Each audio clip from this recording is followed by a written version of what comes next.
All right, everyone. Welcome to the Crazy Crafter live stream special late night edition for all of you tuning in the UK. Thank you all for joining us. I'm joined as always by Michael Patterson from Nat1 Videos. Welcome, Michael. Hello, hello, hello. Hello, How are hello, you? hello, hello. And then our special guest this week for our Lord of the Rings stream, Benji from Benjis Hobbies. Welcome back to the stream, brother. Thank you for having me again. It's awesome to be back on. It's always lovely to have you on and chat and hang out. And also when Gondor calls for aid, Benji's Hobbies answers. Absolutely. You are absolutely. You are a champion. So thank you for coming on and hanging out with us today. Thank you all out there joining us in the live stream tonight. Who do we have out there? Let's take a quick look out there. We've got Cross from Campaign Terrain. Hello, Cross. Welcome to the stream. Zane from Zane Morgan Crafts is out there joining us. We've got Tina Martins all the way on vacation, having a grand old time. How much wine have you had tonight, Tina? Not nearly enough. Keep drinking. Keep drinking. Lovely to see you. Thanks for joining us even on your vacation. All your pictures look beautiful.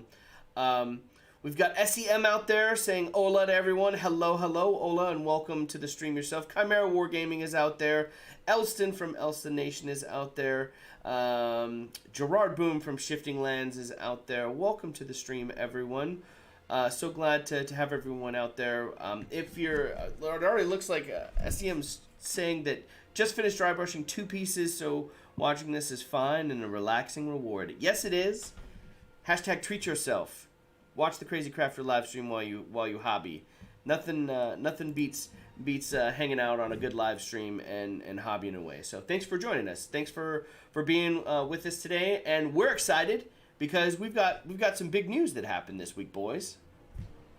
Yep. We have indeed. Yeah, that we do. We've got a new Lord of the Rings movie coming out there, haven't we? I'm very excited to chat about the movie, as well as get your guys' feedback on it, as well as your feedback out there in the foam family. But let's chat a little bit. Like, I want to hear about initial reactions, gut reactions from both Michael and Benji about the movie this week. For those of you that don't know, we got a new Lord of the Rings movie coming out, A War of the Rohirrim, and it is being directed by a Ghost in the Shell director Kenji Kamiyama. So we've got new Lord of the Rings content in the works, and we've also got a new medium for it. Right, we're getting an animated motion picture. So let's dive right in, boys. Let's chat about initial reactions. Benji, you're our guest on the stream, so let's start with you, my friend. Thank you. So I'm first off, like when I kind of heard it was going to be anime and kind of animated, I think a lot of the reactions I've seen out there have been a little bit negative, I would say, because it's not a medium, I guess, we're kind of used to seeing Lord of the Rings in as such, especially not in the I say the modern age. You know, we're used to the live action films, both the Hobbit and the Lord of the Rings trilogies. The Ralph Bakshi version is probably, that's an old version for a lot of people. Yes. Now. So it's interesting to see that they've moved it in that direction. Obviously we've got the Amazon series that is currently in production, I believe. So it's interesting to see the kind of Middle Earth in a animated perspective and a more modern take on animation, I guess. So is anime for me? Personally, no, it's not the sort of thing that I've really watched. It's we were discussing sort of briefly before the stream, but it's not the sort of medium that I would generally watch. They're not the sort of movies that I would personally watch unless I had sort of a specific reason to. Does that mean that I don't want this to be made? Absolutely not, because for me, Middle-earth content and Lord of the Rings content is any content in any format to me is valuable. And if I watch it and I'm not keen on it, it's fine. I'm not going to sit online bitching about it. I'm just going to enjoy it for what it is. And if it's not for me, then that's fine. It's not a problem. But I'm sure there will be other people out there that can enjoy it. I am excited for it, though. It's going to be really interesting to see what they do with it. Yep. I mean, that's a great place to kick us off. I definitely share your sentiments a lot there, Benji, with basically like getting new Lord of the Rings content. I'm all for. I don't care if it's animated or whatnot. And I think animation, always, you're able to do quite a bit and show quite a bit. Like and also I'm what kind of animation are they gonna pick? Like, is it I can't remember. Have they said, is it gonna be more of like, are they going the more computer are we using strictly computers for the animation, or are we gonna go a little bit more traditional route? I'm anxious to see the style in which they take the movie. Yeah, absolutely. I don't think that's been confirmed. I don't know if any of you guys have seen anything like that. So again, it will be interesting to sort of see when those kind of first teaser trailers start getting dropped, and we get some screenshots and things from it. It will be really interesting to see what style they've gone for. Right. I guess we'll come on to this a little bit later on when we kind of discuss a bit of the lore and things like that. But I think the story of Helm Hammerhand is quite, I guess, gory and quite sort of brutal. So I think this style of animation might actually suit it really, really well. And I think if they were going to do it as a live action movie, I think potentially there would be some real downsides, because they would have to really limit what they'd show, or like the way that they shoot it, or when you read about Helm Hammerhand, as I say, he was quite a brutal character, and to be able to kind of represent that in film, I think this is going to be a really, really good medium for it. Nice. Michael, go ahead. No, I mean, basically, I kind of agree with a lot of what you're saying. I think the other thing, if it was a live action, right, because it's being done by New Line Cinema, which is the same company that did the trilogy, people would be expecting visuals to be very on point, the same, that like Helm's Deep would have to be pretty much identical. Yeah. Right. There would be a lot of practical issues that I'm sure would be surmountable, but it wouldn't be an easy task to do it and keep it in the same feeling as the trilogy. So it almost has to be done as something kind of new, I think, in a way. No, yeah. Like, I wouldn't say I'm a fan of anime. I have enjoyed a few animes in my time. I've like things like Akira. I've watched them and enjoyed them. But I wouldn't say I'm a fan. But I'm definitely a fan of having something new to watch in the Lord of the Rings. Like, I mean, I'm watching right now. You can see, like, of course.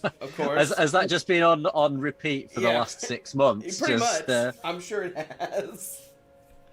It is. I mean, like, so just the idea of having new content to watch. The thing that I'm interested to see is there's a lot of people who are just fans of the movies who've never read the books. Okay, so we're now introducing some previous story from earlier history, from the Third Age of Middle Earth, and they're not going to see a lot of the characters that they're familiar with. They're not going to see hobbits. They're not going to see orcs. You know, this is very much a Helm Hammerhand story. It's much more of almost like a Viking kind of story. Yeah, exactly. It feels a lot more medieval, I guess, rather than being a kind of fantasy. It's almost a little bit Game of Thronesy. I guess to some extent it could be. There are some of those rivalries and things like that in it. So I think I can kind of see why they have wanting to bring this story to life. One thing I would just say about kind of that the story of Helm Hammerhand, there isn't a huge amount of detail there. It's not a particularly fleshed out story. It's not as though there's one of the, it's not a book written about him or such. I think is he in the appendices or is he in one of the? It's in Appendix A. It's the Appendix A, which is about the kings of the ancient kings of the Riddermark sort of thing. Yeah. I love the fact you know which appendices it's from, Michael. That's impressive. That's pretty impressive. But in terms of that, there isn't. It's not a fleshed out story like the rest of the trilogy is. It's more kind of I guess a collection of notes more than anything, rather than it being a dialogue. Yeah. So we've got no idea of other than through his actions. We have got no kind of. We don't know what his personality was like or anything like that from what Tolkien has written about him. Well, I wouldn't want to piss him off. Yeah, well, that's my understanding. But that we tend to see that kind of more through his actions rather than from any dialogue. He to me he does seem like a man that maybe few on words perhaps, and perhaps to take kind of slightly more direct action rather than resolving things with his words. Yeah, he was talking. Yeah. So yeah. Well, I mean, I guess we'll get into talking about the lore, but like in terms of the actual movie, I was like, so people are not going to see elves and this sort of thing. Like Gandalf was around in that age in Middle Earth, so there's a possibility that they could write him in some kind of a way. Mm-hmm. Now, so basically, for the last 3 days since the announcement, all I've been doing is trying to absorb as much information about it as possible. I've been watching lore videos. The Broken Sword did a great lore video on Helm Hammerhand yesterday, which filled in a lot of the blanks for me. Mm-hmm. But yeah, it's basically men versus men. It's the Rohirrim versus the Dunlendings. So we do for people who watch the films, we do see sort of a very brief. Dunlendings get a very sort of brief cameo in the movies. I don't know if it's in the extended edition or whether it is in the theatrical cut, but we see a Dunlending chieftain to make like a blood pact with Saruman, and you see him cutting his hand open and things like that. You see all these wild men kind of gathered around a fire, and basically they are kind of the I guess they're going to be the antagonists again, but they're obviously going to get a much bigger part in it rather than Uruk-hai and orcs, as you said earlier. Rather than one scene from an extended edition. Yeah, exactly. Yeah, it's the Dunlendings were basically kind of driven off the land by the Rohirrim, and I guess in their eyes, the Rohirrim are the aggressors, and that's kind of why they joined up with Saruman to try and get their. Like you got to go a few steps back. So, right, it looks like we're getting into the lore here. Should we talk a little bit about that? I mean, yeah, I think we can. should. You can do, yeah. Real quick before we jump into the lore. SEM saying, I doubt it'll have graphic violence. Expects it to be quite tame for a broader audience, possibly. Elson saying, I hope they make it like Castlevania. He'll be super happy. Very rarely a hand-drawn anymore, probably computer-drawn. Something like a Dragon Prince show or the new Dota cartoon would be epic. Luckily, anime is one of those genre. Elston is saying, luckily, it's one of those genre where basically no holds bar for pretty much anything, so gore's fine in that category. So it's interesting. You have to let us know, like, are you guys excited for this? Are you excited for this particular setup and the way the way they're going to be presenting to it in the anime format? Let us know in the comments below. Now we're going to dive into some lore. Okay. Right. So a very quick story based around it.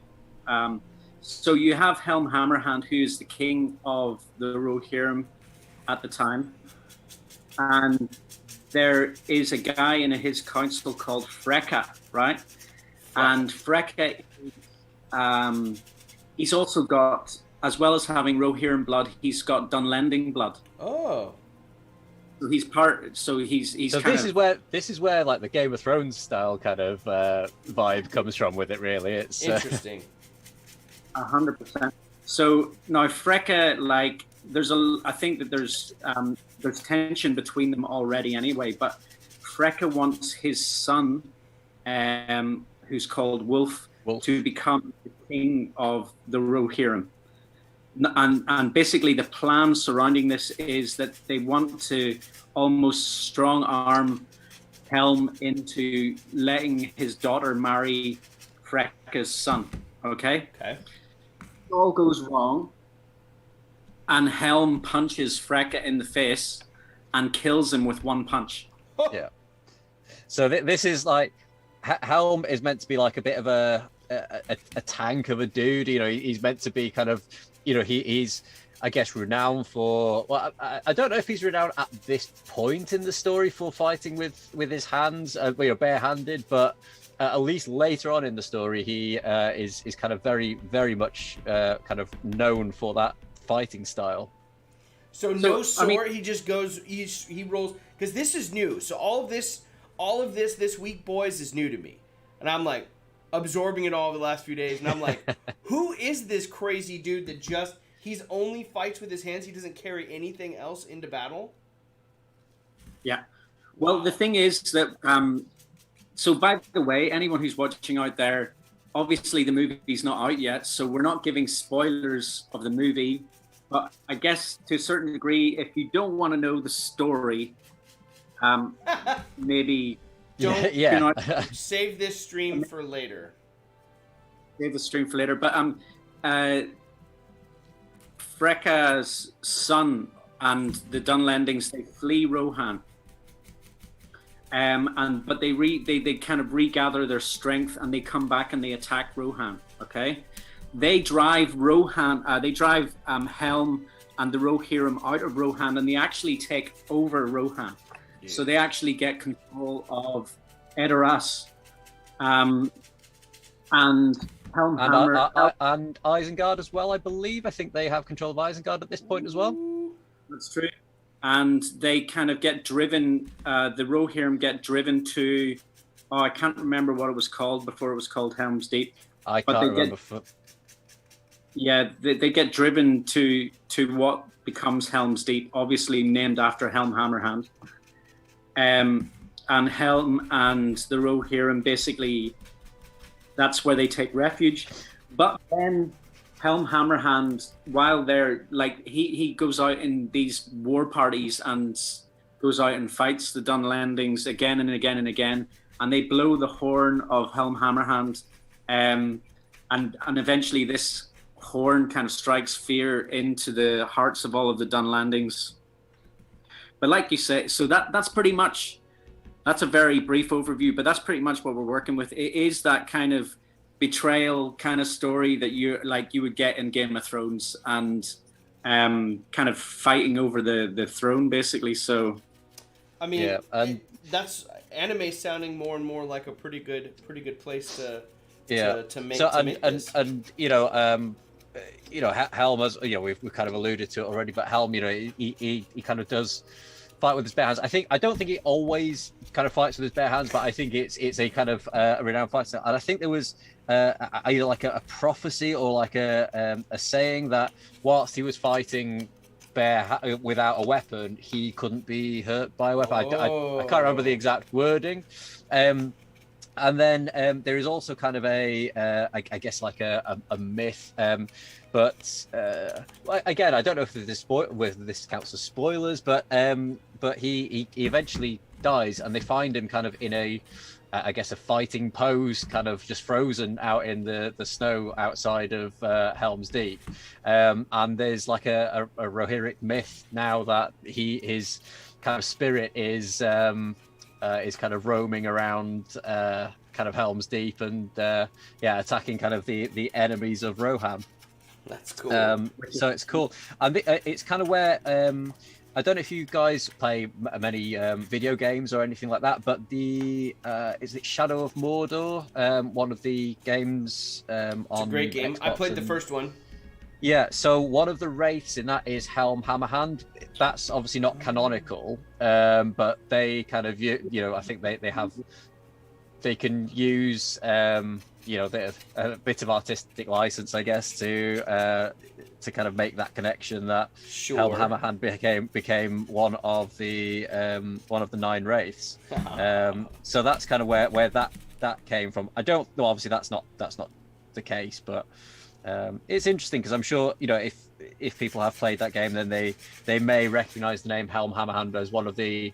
I guess he's an antagonist in that series of games. I've personally not played it, so if I'm getting that slightly wrong, then I do apologize. It's been a while since I played. I'm trying to remember it.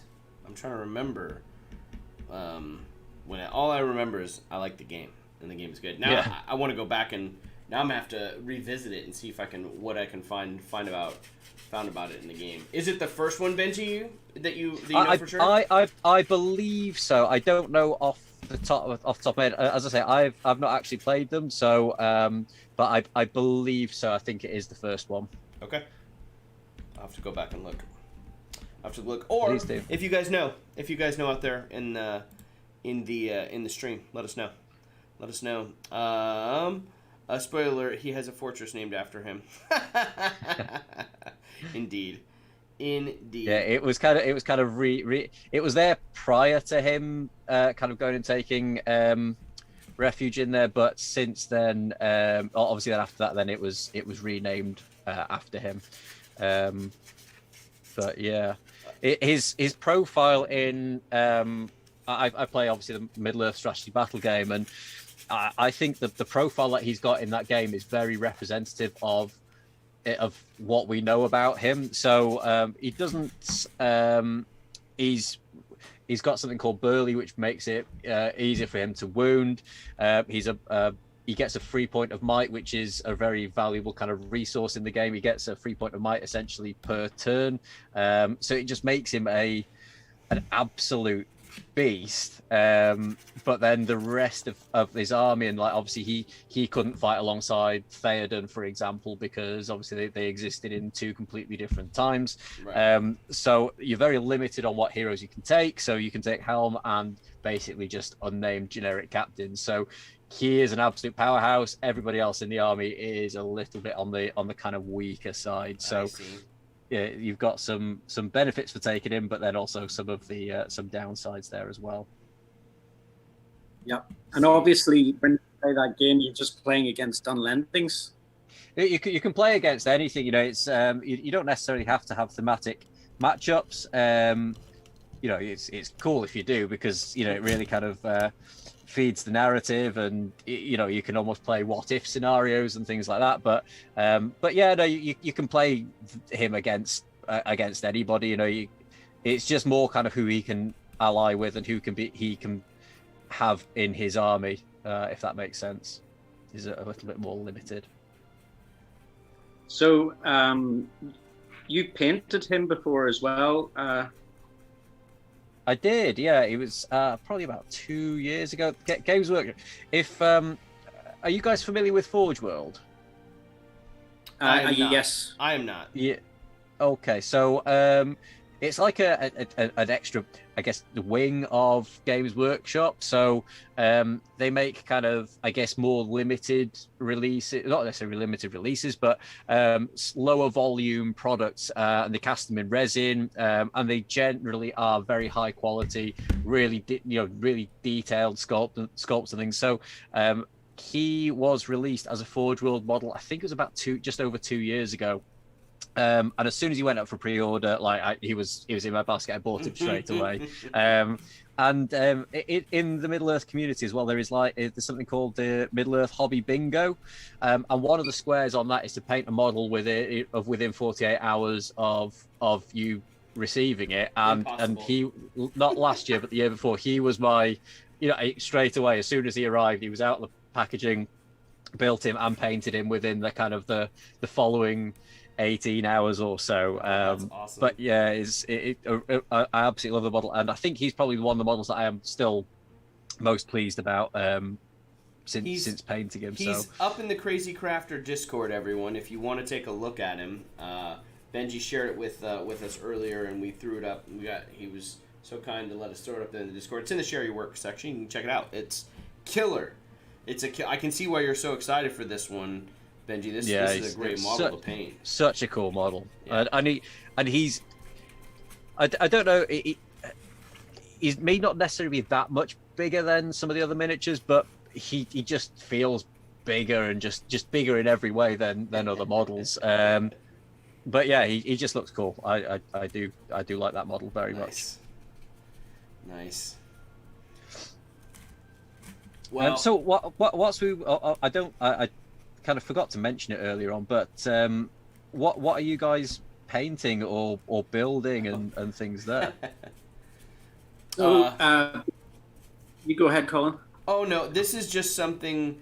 So I got some new Proxon tools the other day, Benji, from Shifting Lands USA here. Mm-hmm. So I got a circle jig, and then I got some column jigs that you can slide your foam into, and you can create some cool stuff with that. So on yesterday's stream, I'm switching back and forth here between my crafting cam right now because it's too hot this afternoon here in California, and my DSLR is just like, no, we're not working right now. So, oh my god, it's that hot that your camera's just given up the ghost. It's just like, no way, bro. And it's also getting back at me for poking fun at all the times your color bars popped up. So a couple times already. Yeah, a couple times.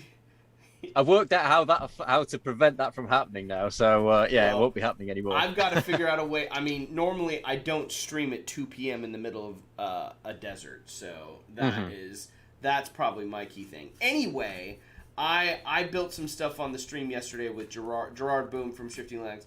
Popped on, called in a couple of times. Michael called in to help me out yesterday, fixing and making some adjustments on my Proxon. So this is just some stuff that I cut up yesterday on the stream. Where awesome.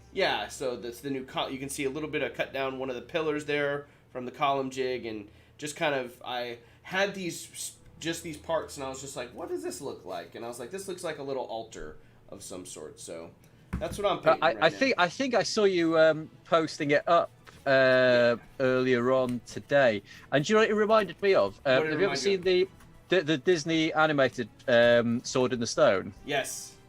It kind of reminded me a little bit of that. Yeah. Yep.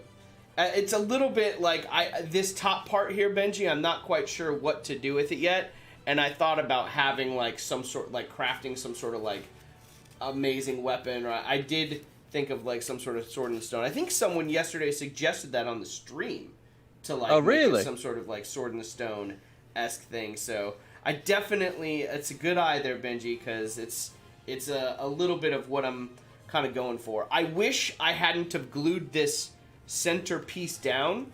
I would have just made it magnetic and then like got it to where you could have rotated it. So once you figure out like the puzzle, it like opens up and reveals something like. Oh, that would have been cool. Yeah, that'd have been. I mean, I still could rip it up and do that. I might, because I was like, oh, that's kind of cool. Like, let the terrain be a little bit interactive. So once the puzzle is solved, or if the DM wants to do that, they don't have to do that. But yeah, that's what I'm painting up. It's nice to. I've got a new goal on the channel here for myself, Benji. Is if I paint it, have it like if I start a project, finish it within 2 days. Like have it done. Don't just let it sit in the corner and try to like get it, because we're crafting every week here on the stream. So there's a lot of.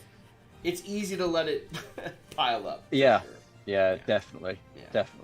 Michael, how about you, Michael? What are you painting? So, because I knew we were going to be talking about the Lord of the Rings movie, and also because I knew that you were coming on, Benji, I wanted ROHIRRIM. Yeah. So the only ROHIRRIM I have at the minute is Gambling. Nice. So he's obviously from the trilogy movies, not from Helm Hammerhand's time, but he's a ROHIRRIM. It's relevant. But yeah, he's a complicated little model. There's a lot of detail We'll see how we go. I don't know.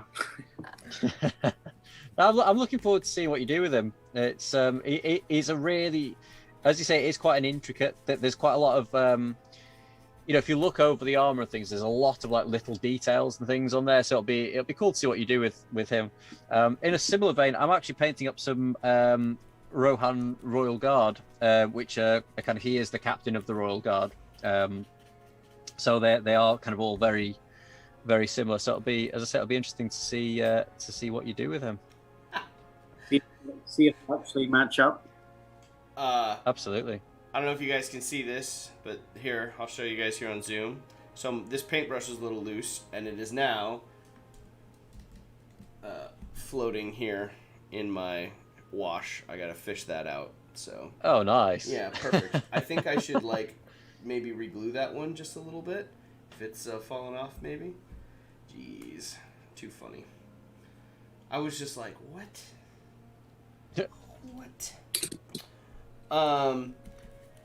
Well, now that Benji's caught up on what we're working on, SEM, I know you said you finished dry brushing. What were you dry brushing earlier? Share with us, like, what are you building? And if you're not a member of the Crazy Crafter Discord, you can click on the link to the description here in the stream and join. We'd love to see your work. Share it up there. Excited to see what you're dry brushing. And everyone else, what are you guys working on out there tonight? What are you guys working on? Lord of the Rings models are beautiful. Too expensive, unfortunately, if you just want to paint them and not play. I think they are pretty expensive. Yeah. I definitely want to collect together like the armies and play. I've never played before, but I definitely want to play at some point for sure. Like Benji's a resident, what do you call it? SBG expert. Yeah. Yeah. It's a game I've played it quite a lot. I started when the game first came out, so that's like what 18 years ago, perhaps, maybe longer. Time's just flown, so I can't even like keep tabs on it. No, it's probably how long ago would it have been? When did the films come out? 20 years ago. 20 years ago. I was going to say I was just checking. No, I'm not that old, am I? But actually, yeah, I am. 20 years ago. So yeah, I started playing 20 years ago, yeah, it's I haven't played for 20 years. I took quite a long break in the middle, but yeah, I've kind of really enjoyed it over the last few years. And in all honesty, without this game, I wouldn't be sat here, painting now or crafting or anything. I don't think I'd probably have an entirely different hobby. So yeah, this game has a lot to answer for from me. Nice. How have you played? How long has it been? Have you had a chance to do an in-person session yet, or not yet? I think the last game I played was last February. Wow. So yeah, I tried Tabletop Simulator, but it just wasn't for me. It doesn't have the same feel. It doesn't have that kind of for me, wargaming is all about the immersion and having it's being able to see cool armies on the table and things. It for me it's less. It is about the playing, but it's almost less about the playing. It's more about kind of, as I say, having cool armies on the table and having fun with somebody in person. Whereas over kind of a PC screen, it doesn't really have the same feeling. It's a lot harder. Yeah. So that's kind of my thoughts on it really. Well, Michael, you're gonna have to build your army, so when the time comes, you can go get your arse kicked by Benji. I'll go easy on you. I'll go easy on you. No. Throw everything at him. Throw it all at him, Benji. See, you've already got a fellowship painted, haven't you, Michael? You've painted yourself. And were they your first? No, they weren't your first miniatures, were they? But they're pretty kind of close too. So I did one mini before I painted the Fellowship. I did Yorland Greymane from Sky. Yeah. and then the fellowship. Now, so basically, I have the fellowship, which means I could effectively play a game, right? Yeah, absolutely. They're not the most competitive because obviously you've got such low numbers, and to take the entire fellowship, I think, don't quote me, this is about 800 points, which is I'd say a medium to large sized game for most people, and obviously with only 9 models, whereas I might have 30 or 40 perhaps, depending on what army, maybe even more than that. So it's it's a lot of models, and don't get me wrong, you've got some absolute powerhouses in there like Aragorn and Legolas and Gimli and Boromir, and Gandalf to some extent. He's got some very cool powers and things. Obviously he's not a combat hero as such, but yeah, you could very comfortably play a game with those guys. And what is really cool about this game versus other games, and this is partially from experience and partially just from kind of hearsay, from when you kind of in groups and things and you hear people talking about it, other games, but it's an incredibly balanced game. So there aren't like, it's very rare that you see people spamming certain troop types or certain hero types or anything like that. Everything's got its place. So it's very refreshing to play a game where there isn't just like this meta list kind of people. People are more likely to just play their favorite army or the Fellowship or Thorin's company or something like that. Something thematic and cool because they like that army or that they like that little force, and it's kind of if I lose, it's cool because I've played with some of my favorite miniatures and my favorite heroes. So yeah, it's cool. It is cool. Absolutely. I mean, it sounds like it pays to be one of the bad guys. Well, yeah, they've got some of the real, I guess some of the biggest, baddest models out there. So you've got the likes of Sauron, the Balrog, Smaug. There are loads of really cool, really big models out there. Kind of big points value models out there. But again, you can. You can build lists very, very differently. So, for example, goblins, you could take the Balrog and a smaller number of goblins, or you could absolutely hoard out on goblins and have 70, 80 goblins in the same size force. And obviously, they individually they are terrible, but when you've got 80 of them on the table, and some of the scenarios that you play are kind of objective based. In kind of from a points match perspective. So actually, when you've got, let's say, 5 or 6 models going up against 80 on an objective-based game, you've got a lot of killing to do, and under kind of tournament circumstances, probably not enough time to do it. Now, if you were just playing a game for funsies and you were playing all day, if you can just keep hacking away at all those goblins, then do you know what? You're probably in with a chance. But other than that, probably not. But then, you can just play open play and you can play narrative play. And I think one of the favorite games that I've had for a very long time was there is a Middle-earth SPG fanzine called SPG magazine, and in their last issue, which was issue 10, I got to go down and play a battle report with them and do the photo shoot and everything.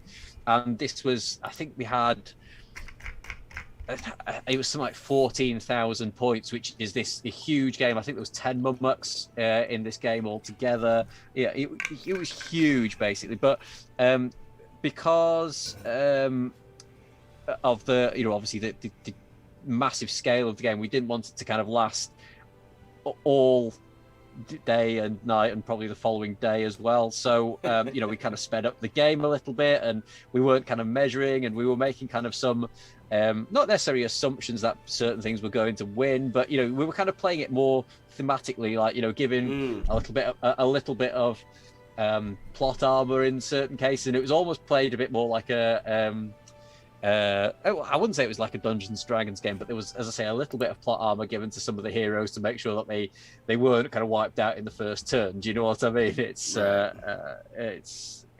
But that was an awesome game. You know, it was. I don't know whether it was particularly balanced from a good and evil perspective, but it was just such a huge game and just a fun game where we kind of didn't take the rules too seriously, if that makes sense. We were obviously taking the rules seriously, but we weren't measuring every single distance and questioning each other on. Whereas in the tournament environment, you kind of get a lot of that. It's like, oh, can he actually get there? Can you remeasure that and things? Which, yeah, it kind of bogs down the game a little bit and it makes it, to me at least, a little bit less fun. I just like throwing models at other models and rolling dice. What's the average? How long would you say an average game?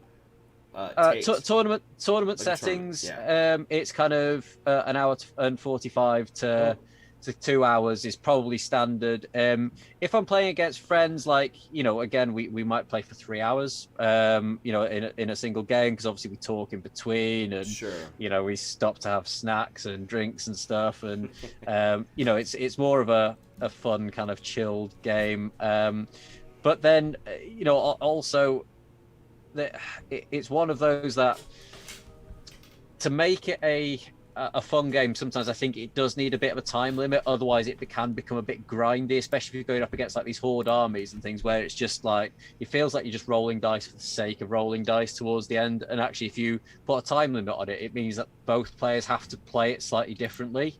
Whereas if you just kind of grind it out, it's going to take a long time to get to that point where one person wins. Right. That's not that bad. That seems like a pretty. That doesn't seem. Yeah, that seems like a great amount of time. It's like the normal, kind of like a normal. The biggest, the most tabletop game I've ever played is D&D, right? So that's those sessions. 4 hours is like, I feel like you need a 4 hour session to do D&D. So you could get a couple rounds in. Yeah, definitely. In a day, we can comfortably get two rounds in. At least. In a tournament setting, you'd play generally 3 games in a day. Maybe sometimes if it's a 1 day tournament, you might play 4. I must admit, I find 4 games really tough because there's obviously a lot of thinking involved, and by the 4th game I am tired. And I'm not playing my best, and generally I'm just doing stuff to get the game to end. Wow. So to bring it back to slightly related to the War of the Root. Sorry, I went off on a bit of a tangent then. That's all right. I like the tangent, but let's join the tangent with the movie. Obviously, Helm's Deep is probably a massive location for scenarios in the SBG game. It is, yeah. Have you played Helm's Deep as a scenario?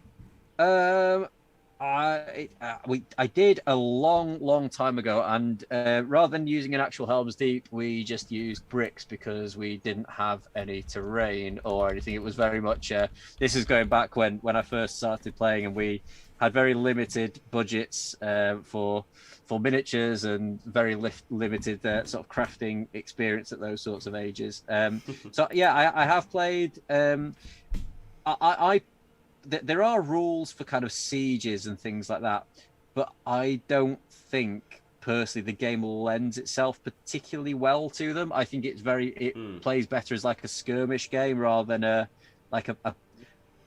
battle game, if that makes sense. It's kind of difficult to explain, but yeah, I always find the sieges to be a little bit grindy, and it just feels like you just have to keep throwing people at them until you eventually get through. And it's not the most enjoyable way to play the game for me, but it does make for some amazing kind of thematic.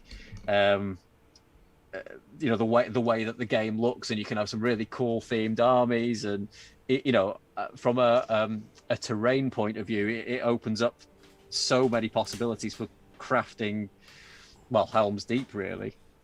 Yep. I mean, that was really where I was going with it, because I thought I'd kind of nudge it towards that direction a little bit. I mean, to a lot of crafters, especially crafters who are interested in Middle Earth, there are some builds that are kind of like the mecha style builds where you always want to build them. For me, Helm's Deep is one that I want to do someday. Right now, it's just not practical because it's a huge build. Exactly. It's massive. It's not. It's massive. It's not a massively technically difficult build. It's more about the sheer size of the thing. You know what I mean? Yeah. Well, even if you were to build it, you know, me in here, and if I was to build it on a 4 foot by 4 foot board, you know, it's kind of, you know, in here I can touch both walls with my hands, so it's gonna take up far too much space than I've kind of got in here to be able to build something like that. So yeah, it's beyond me until I could potentially, hopefully, eventually, maybe one day justify getting a studio. It's going to be out of my space. I mean, range. I think that generally people, it's not actually, I haven't really seen anyone build it to scale for 28mm scale miniatures, because I think that's literally impossible. Crazy. Like, I mean, it'd be absolutely huge. There's a guy called, I think his name's Charles Lynn, and I'm trying to remember what his Instagram name is. Is it Heroic Highlights, maybe? If you go and check him out, he's built an amazing kind of blown up wall section, and I think that might be to scale. But yeah, I think to build it to actual scale is huge. I think, you know, just for the walls alone, I think it probably needs to be about 6 foot long, and then the Hornburg itself would be probably on a 4 foot by 4 foot table. But yeah, it's, as you say, it's one of those kind of mecha style builds, I guess, isn't it? Yeah.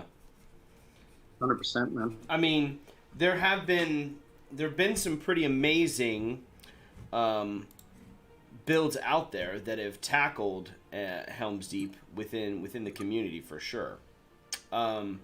Now, to the scale to which that you're talking about, Michael, I don't think so, right? No, it's smaller. Yeah. Yeah. I was saying, unless it's a community build like Zorpazorp. Yeah, I mean, Zorpazorp he's getting close with some of his builds for sure. He's done Minus Tirith recently, really big, and it's really awesome. Zorpazorp's class. I really enjoy this. He does. Yeah, he's a good lad, is Lachlan. Got a lot of time for him. But yeah, it's that Minas Tirith is huge. Absolutely massive. I haven't seen it yet. I gotta check it out. You have. You know, he's done it as a community build, and he's done the walls. Is there 10 feet of walls or something like that? Oh my god! So it's and that's obviously just the outer walls. You know, there are obviously the inner walls and things to go, and he's getting people to build all the buildings to go inside it. And so I if you haven't seen that already, highly suggest going and checking that out. But he's a long time ago, he built a Skiliath. Obviously not quite to scale, but you know, very close, and it looked amazing. He's built Edoras. He's built what else has he built? But yeah, his terrain is just awesome, and just really kind of elaborate as well. You know, they're not the right basic builds. You know, there's huge amount of detail that goes into them, and they're cool. SEM is saying, just mentioned the Osgiliath board out there too. The same one you're talking about there, Benji. I think that's one that kind of really kind of got him on. I guess the SBG map. I think that was the very first video that I saw of his. And I just remember seeing it, thinking, "Oh my god, this is crazy!" You know, like, I've not seen anything like it at the time. You know, I thought it was just crazy that somebody had built something of that scale. But yeah, it's cool, and yeah, I love Lachlan. He's really, really good lad. Nice. I mean, that my dream is to one day. I mean, basically, I'm going to have to move out of London and move back to Ireland before I can ever do this. But Yeah. to have a shed where I can build big projects like that, because Yeah.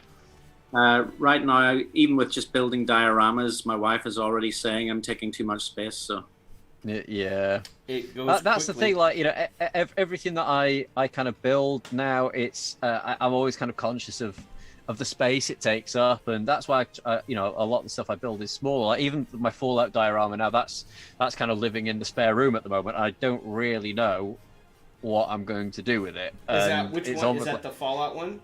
Yeah, and I just don't know what to do with that now. And you know, I'm very envious of people who have got all that space. Do you guys know Andrew Cox from the Beard Clipper channel? I don't. He's got a YouTube channel, so yeah, go and check him out. But Okay. he lives in an old school in Bulgaria. Oh. And so it's got, like, I don't know, 13 rooms. So he's got like a library. He's got a room for his model train sets. Wow. He's got like a painting room. He's got a crafting room. He's got a crafting storage room. You know, he's just got so much space. And it would be awesome to be able to have so much space like that. And I think I'd be so much more productive if I had that sort of space, because you can, like, just in this little shed here, I kind of struggle. Well, yeah, as I said earlier, just for space to put stuff, and you know, built stuff, and you know, some of my terrain bits, I'm already kind of considering just giving them away to local gaming clubs and things if they want them, just so that somebody will get some use out of them. So yeah, it would be cool to have space to build loads of cool stuff, but also then to store it afterwards. Yeah, that's always the key. Storage once it's built.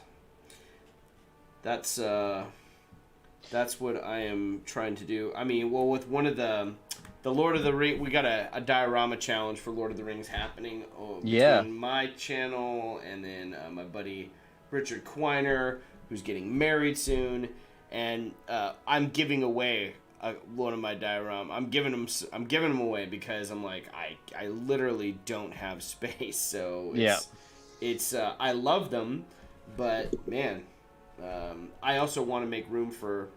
I'm trying to make more terrain again for the D&D campaign, because we're gonna start playing again here in person. So I want more space too, and I have a big garage. Although there's a lot of, as you can see, like, I've got an armory behind me, so I can imagine that kind of crafting stuff almost takes a bit of a backseat after compared to all the the armory, all the shiny, yep. Although it's been a quiet armory this last year, I will say that. Not a whole lot of space needed for clean, like, not machining anyway, just rubbing stuff down with rags to keep the pesky rust off. But that's hopefully soon to change here, I hope. You get rust in the desert? Is that like a thing? I mean, so I used to live, it doesn't matter, the steel like anything steel wants to oxidize it. Where what it really does too is the oils from your skin when you handle it. Really has a big factor on it. So as long as you got gloves on and you're handling it well, like, it's fine. But after use, if you don't do it, it'll go. With the exception of shields, I'll put turtle wax. I'll put wax on the shield and protect it, and it doesn't matter, man. Like, the shields, no one can keep shields clean, or at least I haven't figured it out. and like those things are giant rust buckets whenever you pull it. Not major rust buckets, but it's always the previous spots that had the rust.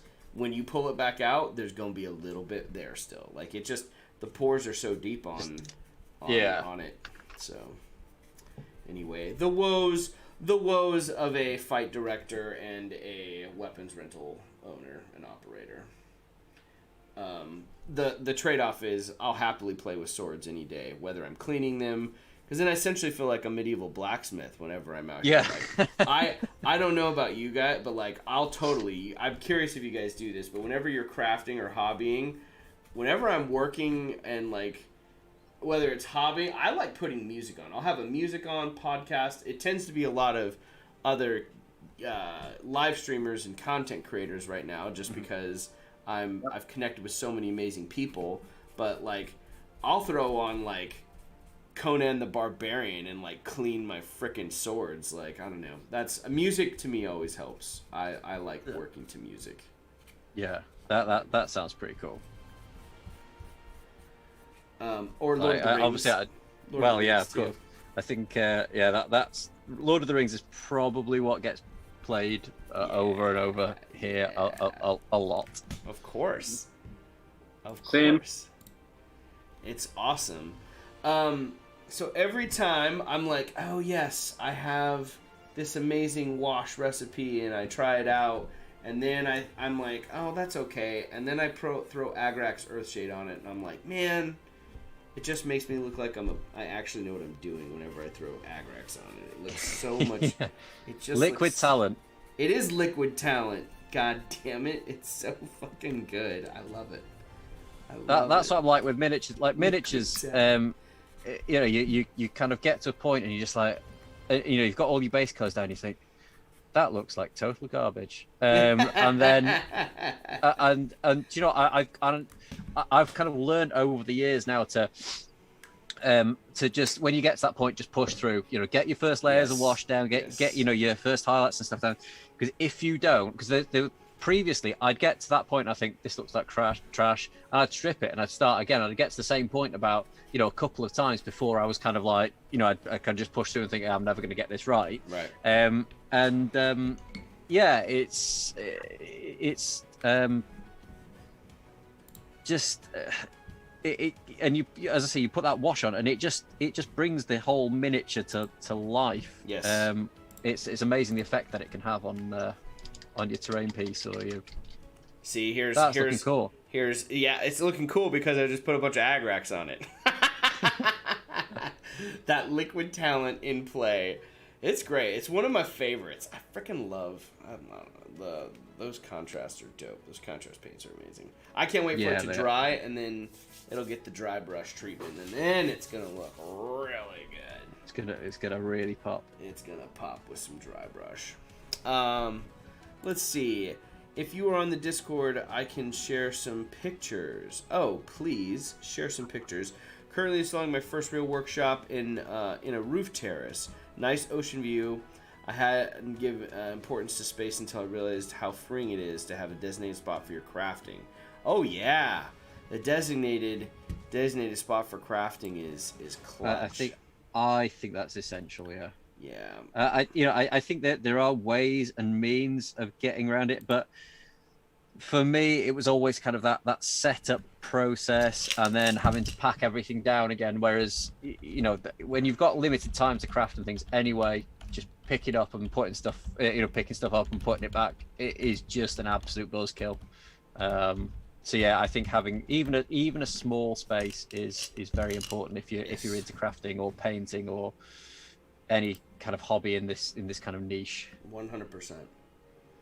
100%. SEM is saying, are you going to look at Discord? I can throw pictures up in the Discord and we can take a look at them. Yes, please put your works in progress up there. I want to see, currently starting first real workshop on a roof terrace. I want to see the roof terrace hobby space. If you got it, I want to see what that looks like. That, I don't know about you guys. I enjoy being in my garage, and I like crafting. I like crafting here in this space, but I think the roof terrace with ocean view might top that. Yeah. Although I must say, Benji, I really like one of my favorite videos you did is when you constructed your designated space. Yeah. Your space is awesome there, brother. I really like it. It's cool. It's quite small, and I'm starting to sort of see or reach limits, not just from a storage perspective, but just from a video making perspective. Like, you know, just not being able to put the camera really in front or far enough in front of me to be able to kind of get the shots that I want is quite frustrating. But yeah, you know, I make do, and you know, I've got no other option. It's not as though I've got a bigger studio that I could use down the road or anything. It's this is what I've got, and yeah, it's cool. I do like it, and I spend a lot of time in here. Probably sometimes a little bit too much time, but yeah, it's my kind of like little sanctuary from the world.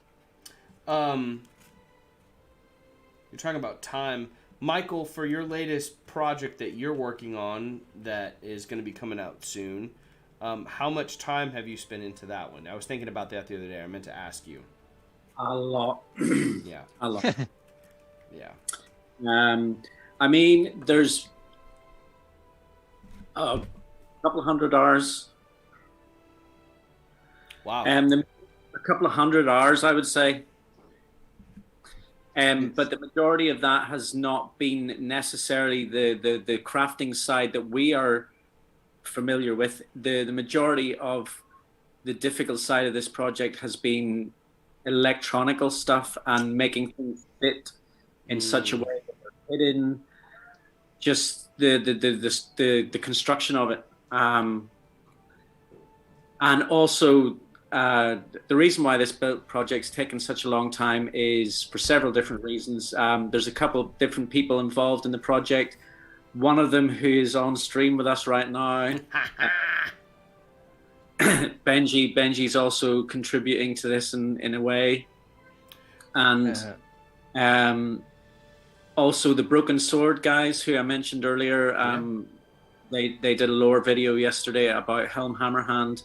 They're going to do a lore video around the project as well. Cool.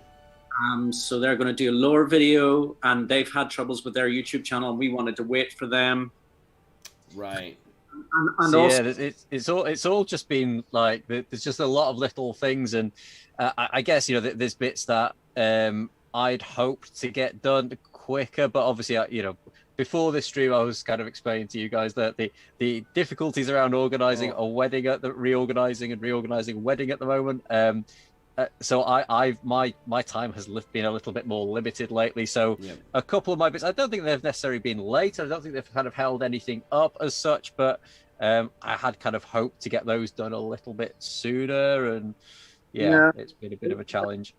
That side hasn't really held anything up. It's all happening when it's supposed to happen, I think. I mean, yeah.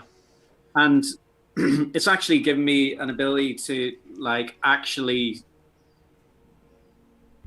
step back a little bit from like maybe taking YouTube a bit too serious, or, you know, at a very small level, and just kind of chill out about it and just focus more on making builds that you're proud of. Sure.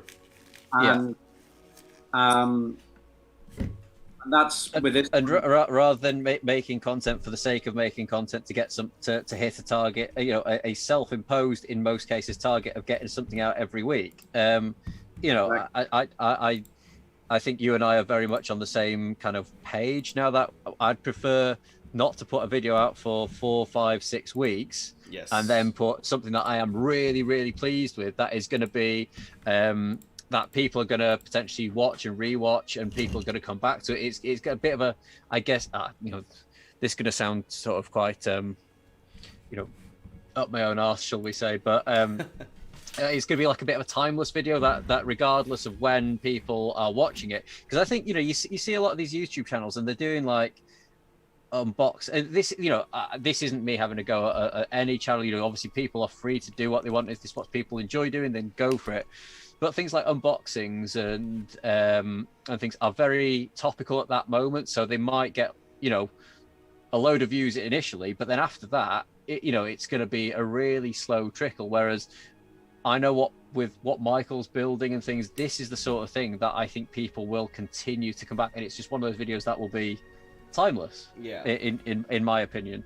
I agree. That's encouraging. I agree. Yeah. I agree.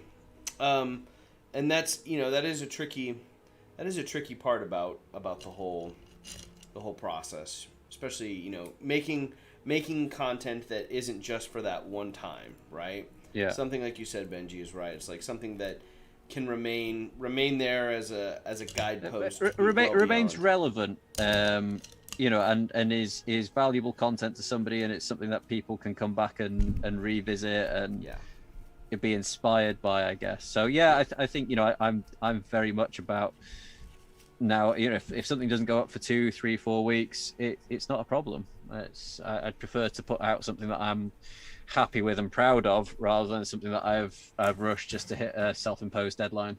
Right. Yeah. I mean, very, very, very, very proud of what I've got. Like, I'll be honest, it's the best thing that I've made for sure, and very glad to have people like Benji involved in the project. And sorry, I should also mention Gerard Boom as well has been helping me with the project, and right. it's actually, to be honest, it was Gerard who really kind of switched my path on the build. It was going to be, my plan at that point was, right, I've got another week and a half to get this build finished up. I'm going to bang it together and boom, and I'll put it up. And if I had done that, it just wouldn't be what it is. So I'm very glad that I took his advice. Mm-hmm. That's good. I mean, yeah, I think back to content from getting close to almost a year ago now. Yep. And like where the channel has been and what it's done in the last year. It's pretty outstanding is what it is. It's pretty rad to see all that growth. I'm glad like the rush on content is, because that is a grind. Have you seen, I know I talked to you about this, Michael, but Benji, have you seen Bo Burnham's Netflix special, Inside, yet? No, I don't think I have. It's I don't know if it's available over there, and I'll have to have a look for it. You have to have a look for it, because he does Bo Burnham's a comedian. Yeah. And the name is very familiar. I don't think I've seen anything by him, but yeah. But it documents. I mean, it's very hard to classify it as a comedy special, but it's just him by himself in quarantine last year trying to make this special, and it's trying to make this stand-up special for Netflix, and it's it definitely drifts into the realm of what I see. Something that I really appreciate about Elston's channel, the talking very freely and very openly about what it's like to be a content creator and what like finding that balance. His latest video talks all about it. This special is, I think, will strike a different chord with folks that are familiar with that grind, so to speak. The creative grind, yeah.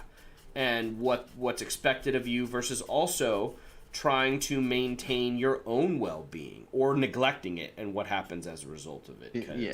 Because that is addressed for sure in this special. And I think I've been open and honest with you guys in the past, but since starting the channel, I at times I've had an epic roller coaster of emotions. From time to time. It's I say 3 months in, I was driving myself crazy with this channel because I wanted it to be so successful, and I was putting so much time into it, and it was just finding that balance between how much time you put into it and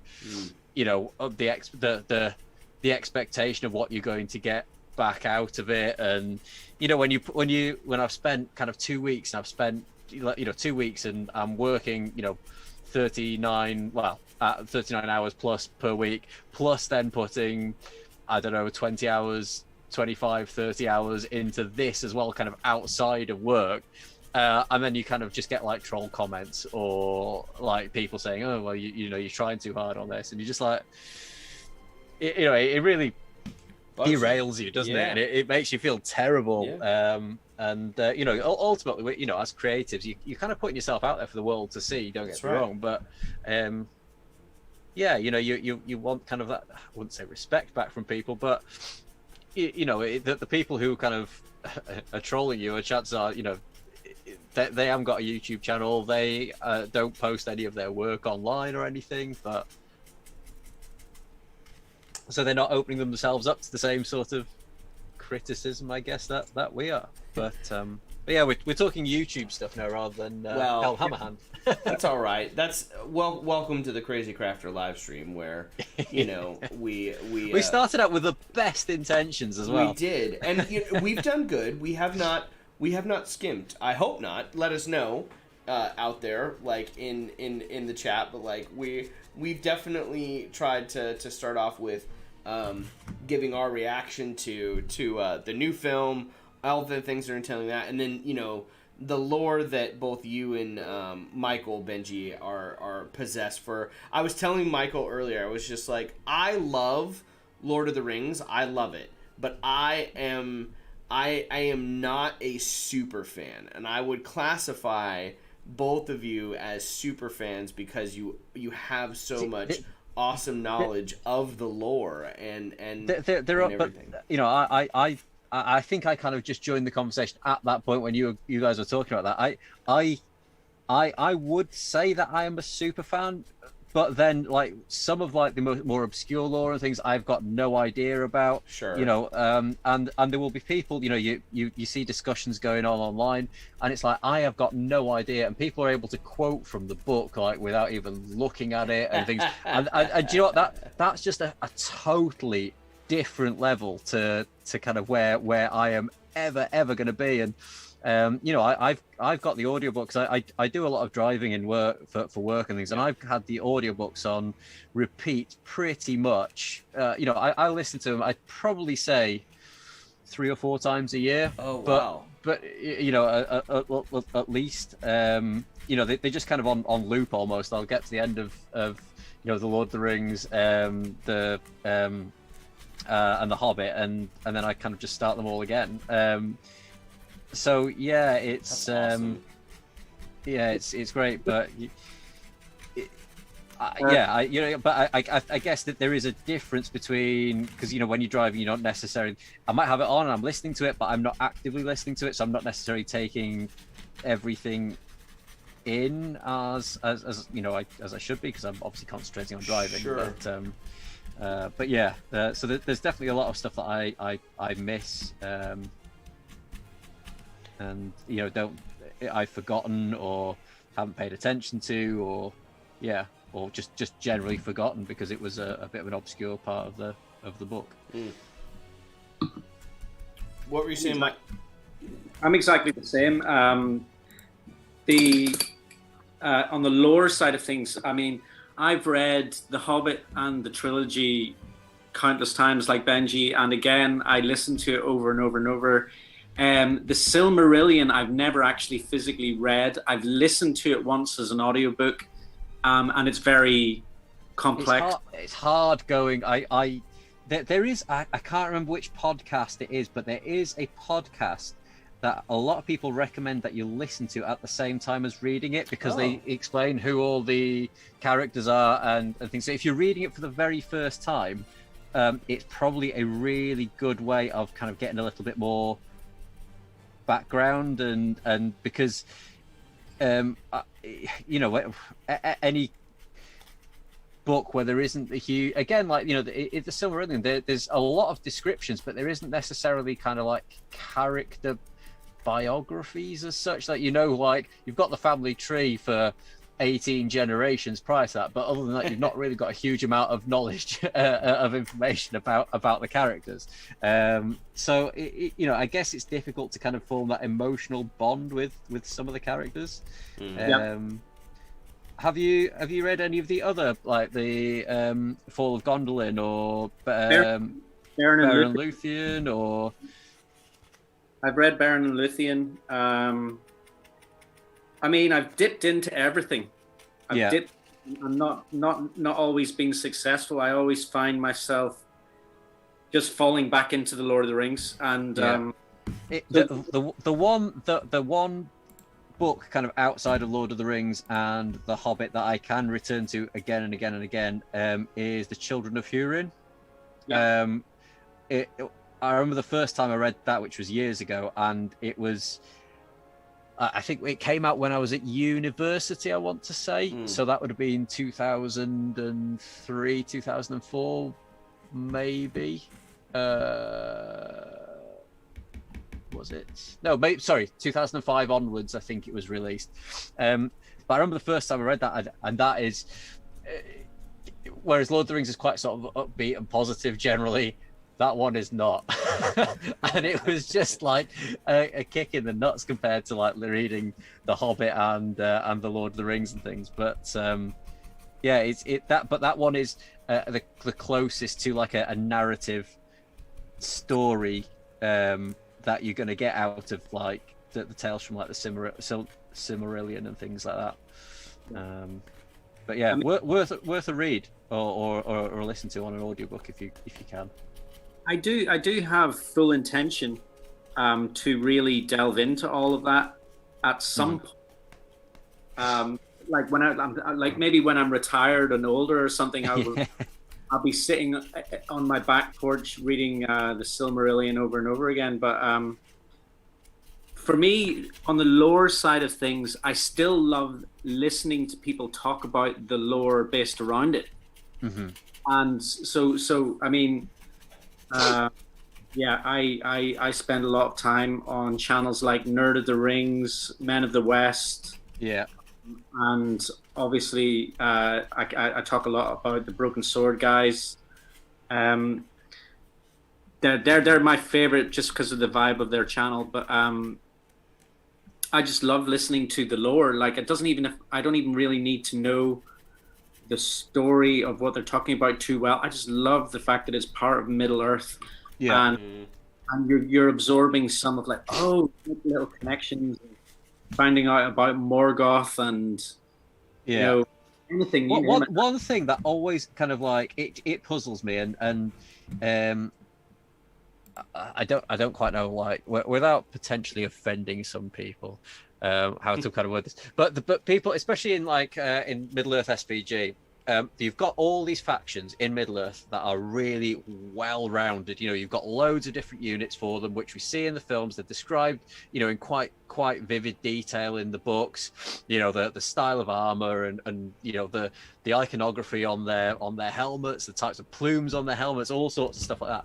And yet people still want these armies, which are kind of mentioned in a throwaway sentence in part of the the one of the appendices, or in the Pelennor Fields. You know, it might mention like the Easterlings like 2 or 3 times, but there's not really any detail about that army. There's no detail about that culture, and yet people are like, we need more Easterlings, we need to know more about the Easterlings. And yet actually there's such a tiny part, and I guess it's just like that people wanting to know that unknown, because there is so little information out there about them. People want to fill in the blanks, and they want somebody else to almost fill in those blanks for them.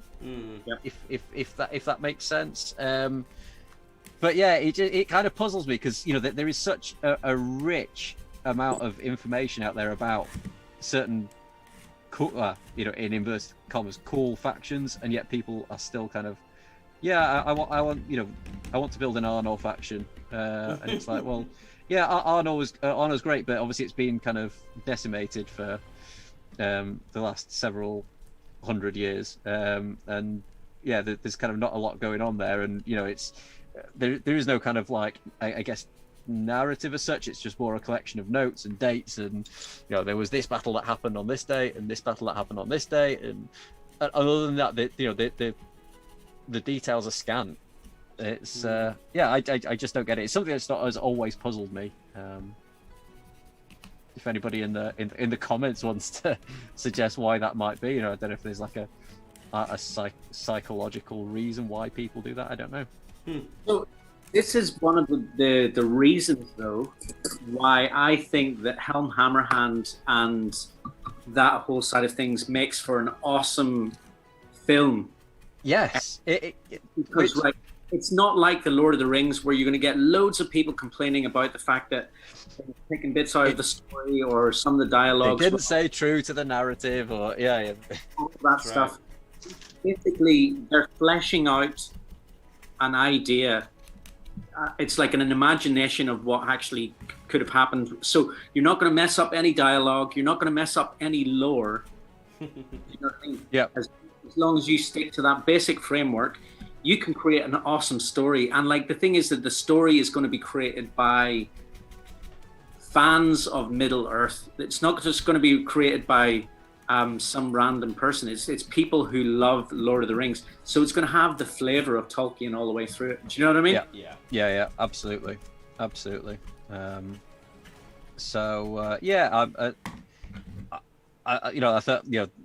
thought what I said then kind of as you say brings us kind of on perfectly to that, and it fleshes out helps flesh out a story that has never really kind of been seen or spoken about before, or really kind of been in anybody's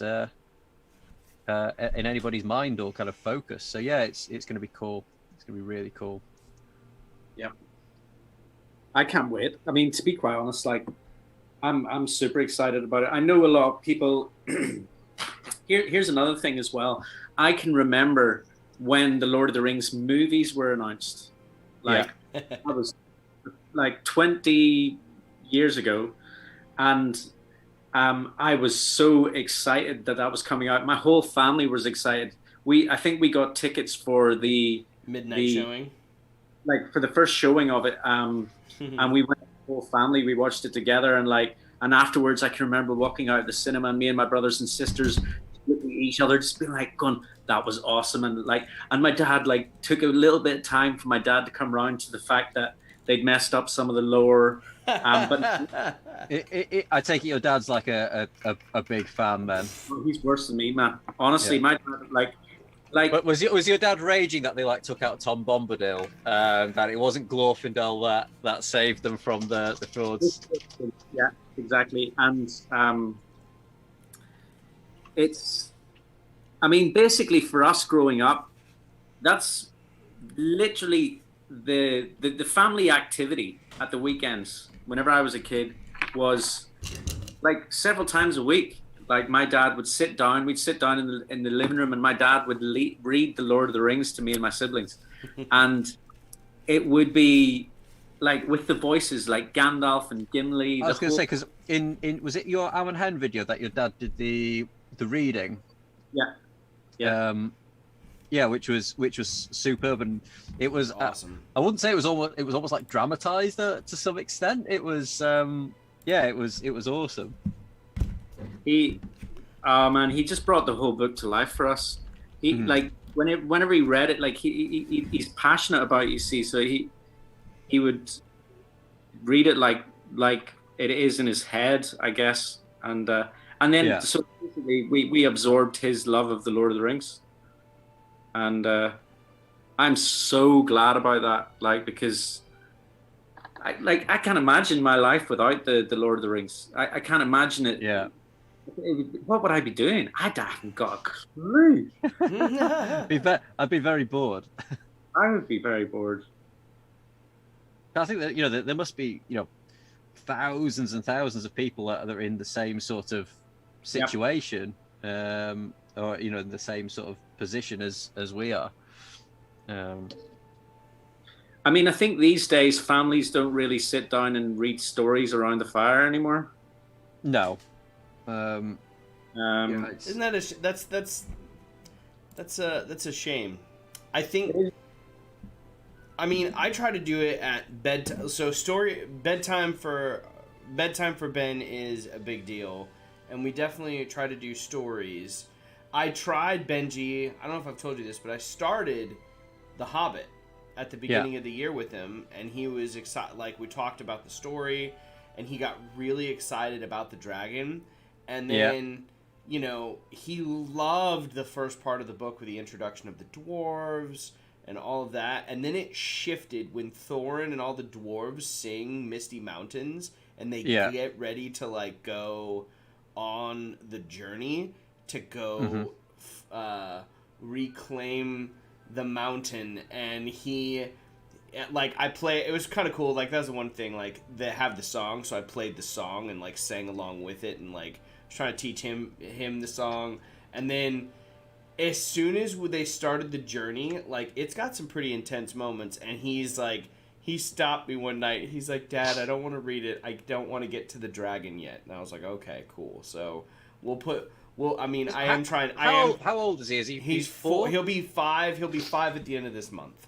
So I suppose it's still quite. It's pretty early. Sort of, yeah, definitely. And, you know, I think maybe kind of 7 or 8 might be a better age to introduce the Hobbit. Maybe he wanted to. He talked to me about it a couple weeks ago, and he was just like, "Can we start reading the Hobbit again?" And I was like, "Sure, whenever you're ready, honey." I was like, "We can." And then we got time to go to bed, and he was like, "Can we pick a different book?" And I was like, "Yeah, there's no rush." I was like, whenever you're ready. But, like, he really is enjoying the story, and I think, you know, that's what's so cool about, you know, Tolkien is getting, like, that there's a testament to good writing, right? Like, it doesn't matter who it is. That's why it's so timeless. Like, you come across this amazing story with these amazing characters that come along, and it's capturing the mind and the imagination of this 4-year-old is going out of his mind, like, thinking about all of this, about this world and the story that's being told. So I guess all of that to say, don't read The Hobbit to your 4-year-old yet. Just maybe hold off a little bit. Make sure that they're all old enough to really appreciate it before you you throw them in head first. Yeah, that's right. Oh my goodness. I cannot wait until my daughter is old enough to start reading her the Hobbit and the Lord of the Rings. Like, and I just hope she likes it. I just hope she likes it, like, because that will literally be the best thing. Because your daughter is she 4? She's going to be 3 in July. 3, sorry, yeah. So she's a good bit younger still then. So, you know, you've got a while to prepare for that. Exactly. Yes. Just kind of, you know, whilst we're kind of on the topic of you know, the stories and stuff, I guess, you know, we keep saying, you know, the films came out 20 years ago. So obviously our generation remember the Lord of the Rings movies really, really fondly because we grew up with them. You know, the films came out in a very formative time in my life. You know, it kind of, although I'd enjoyed the Hobbit prior to that, I think when the films came out, I hadn't read Lord of the Rings, but then when the films came out, I read Lord of the Rings, and I was absolutely, I couldn't wait for the Two Towers and the Return of the King then. But obviously it's 20 years ago now, so we, you know, it's almost ancient history now. Do you know what I mean? A lot of people that are born now will not remember Lord of the Rings when it first came out, so they are seen as like old films like that came out from before they were born. So I think the having Helm Hammerhand bringing it to a new generation of movie watchers and things is great, because, you know, it might be people who watch that and think, oh, that was amazing, you know, I really want to learn more about that, and then they kind of, it gets them hooked on Lord of the Rings, it gets them hooked on The Hobbit, and it's kind of it's a whole universe to explore then as well, isn't it? And, you know, it's I can't help but think it will just create new fans. Yeah, I hope so. I mean, one of the things that I was going to mention earlier when we were talking about the fact that there's obviously quite a lot of negativity about the fact that it's an animation, right? Mm-hmm. I can remember when the films came out. So me and my family and some of my friends were super excited about it, but there were a lot of people who I knew who were into the Lord of the Rings who were really not excited. Negative. Yeah, exactly. About the fact that you can't make this. There's no way you can make this into a movie. Like, there's no way this could be a good live action movie. It can't be done, sort of thing. Yeah. And look what happened. Basically, I bet some of those people who were complaining about it are now big fans of it. Yeah. Now, last night, actually, because there's all of this talk about animation of the Lord of the Rings, I actually watched the Ralph Bakshi version of it last night. And what did you think? Well, it's a nostalgia trip because I can remember watching that over and over again as a kid. Right. And before the trilogy came out as a live action movie, I was looking forward to them finishing the Ralph Bakshi version. Yeah. Which they never finished. Yeah. You know what I mean? So I was like, when are they going to bring out the final part? Because the Ralph Bakshi version finishes just after the Battle of Helm's Deep. Mm-hmm. Yeah. And so there's still so much story that he never did. So I was looking forward to that. And then obviously the movies came and blew the whole thing out of the water. And I watched it last night, and the only way I can enjoy it is as a nostalgia trip. There are certain... I find it really difficult to watch and a little bit like the animation, like a bit creepy. I think I don't know what it is, but it's not for me. But then for some people, that is the way that Lord of the Rings should be watched. Yeah. I mean, it's like, yeah, there's parts of it I like, and there's parts of it that I don't like. I like their Nazgul. I do like their Nazgul. I think the whole scene in Bree where the Nazgul stab the Hobbit, they stab the pillows when the Hobbits are sleeping, is brilliant in that. There's certain things that are brilliant right, but then there's things that are terrible. The Balrog is absolutely atrocious. Yeah.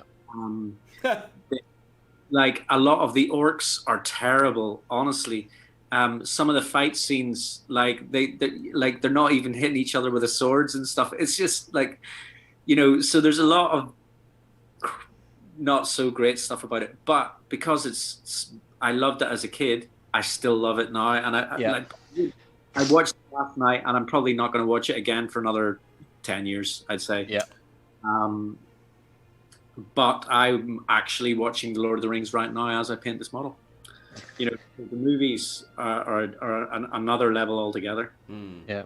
So in 20 years' time, people are going to be going, the only way you can watch Lord of the Rings is the War of the Rohirrim version. That's the best interpretation that they ever had of Lord of the Rings. But I just can't watch the original trilogy movies because they're just a bit too cringe, and the graphics are terrible, and it'll be the same thing just repeated over and over the again. people say the Ralph Bakshi version in 20 years. Like, what are they going to say then? Oh my goodness.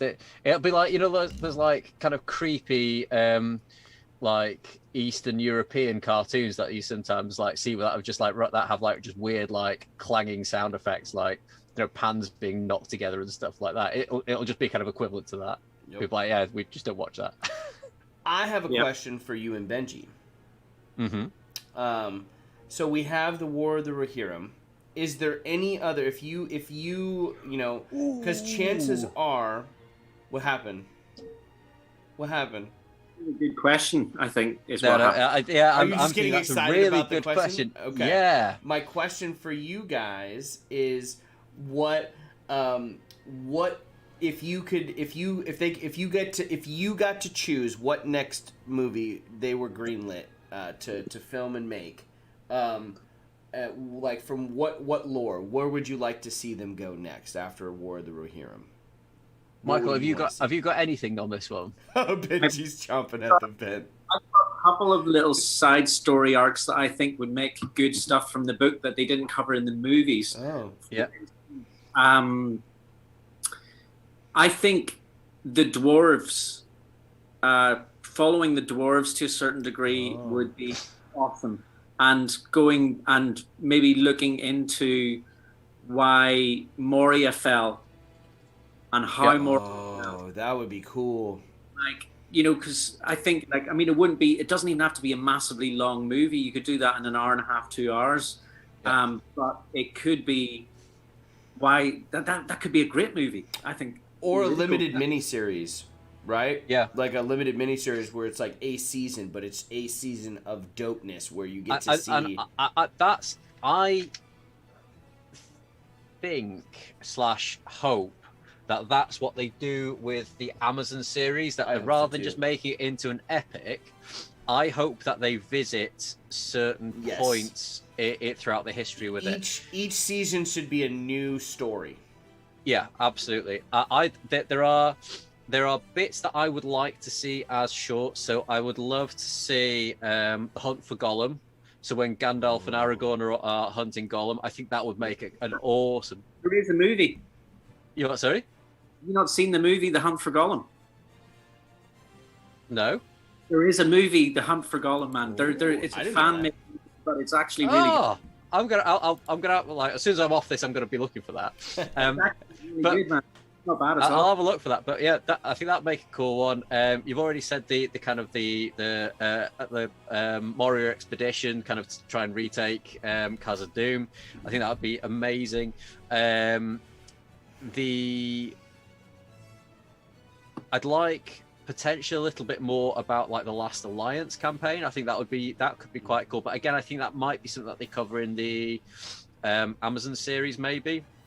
I'd like Aragorn's younger days when he was in like Rohan as Thorongil. You know, he was kind of he went and and he kind of fought people in Umbar and things as a not as a future king, but as just like a ranger basically.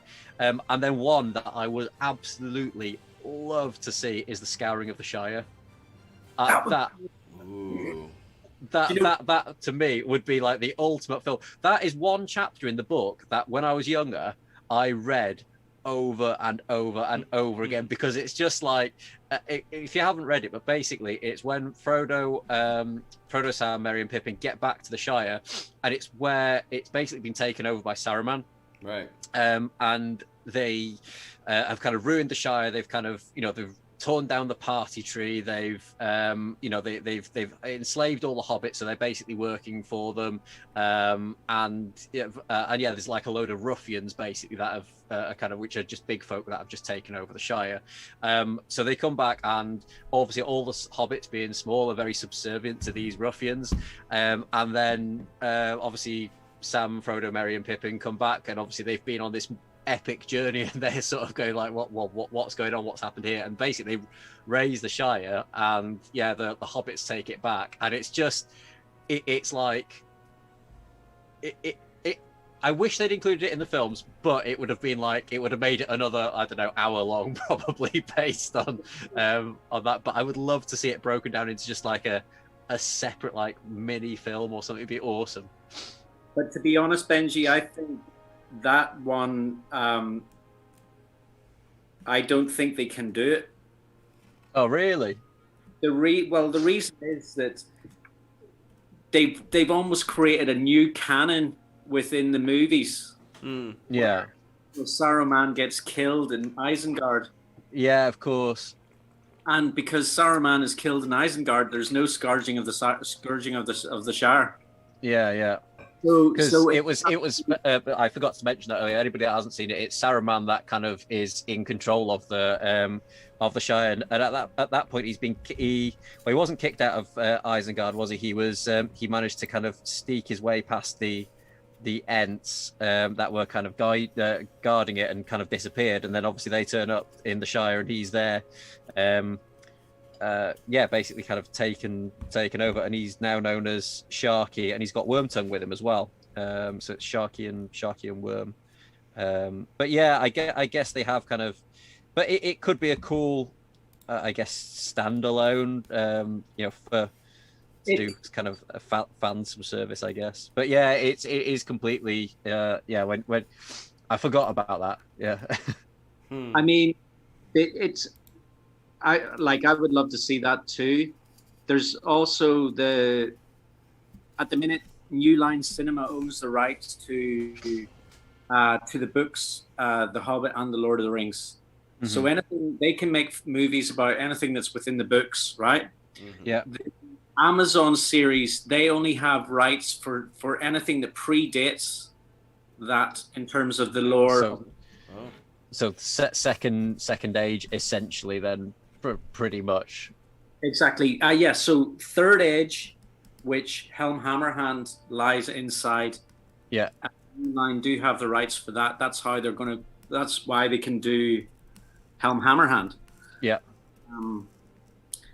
So, yeah, it's good to daydream about, though, isn't it? Yeah, absolutely. Well, it spawned a lot of conversation in the chat here about was it Carl from Carl Makes Stuff? Nazgul Origins would be pretty cool, but I don't think there's enough material. A Witch King of Angmar spin-off. Martin. No, I think the only two we kind of know that are named is Kamul and and the Witch King.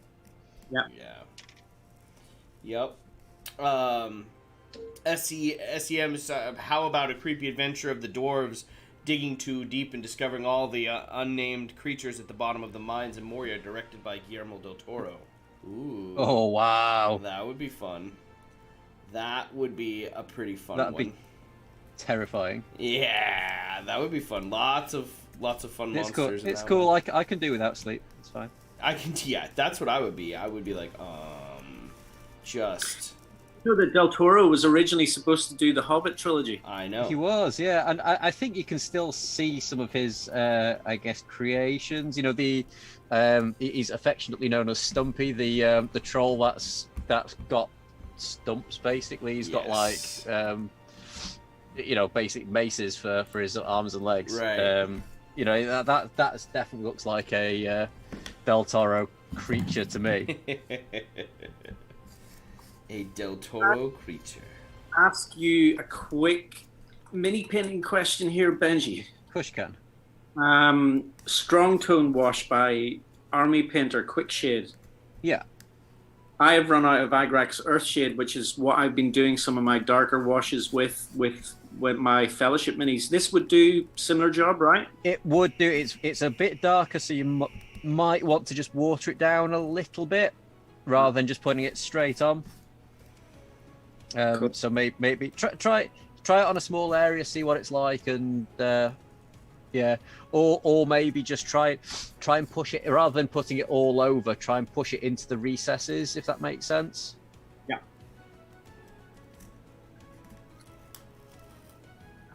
Cool. Thank you. No problem. I think we're kicking off here with this conversation. I'm really enjoying it. Yeah, definitely. Are there any other suggestions in the comments as to what people would like to see? Let's see. Let me look over there. Let's see. I always feel the scouring of the Shire is pretty decent commentary on the post World War I British social experience. Yeah, it's what. Yeah. Tolkien definitely, right, and it's where it comes from. He famously says he doesn't like allegory. But there are, and I think any writer, I guess, is always going to write from their experiences. Obviously it's going to be something that's familiar to them. Right. So you can kind of, I guess, see where those influences and that experience would have come from, despite his, as I say, famous disdain for allegory. Right.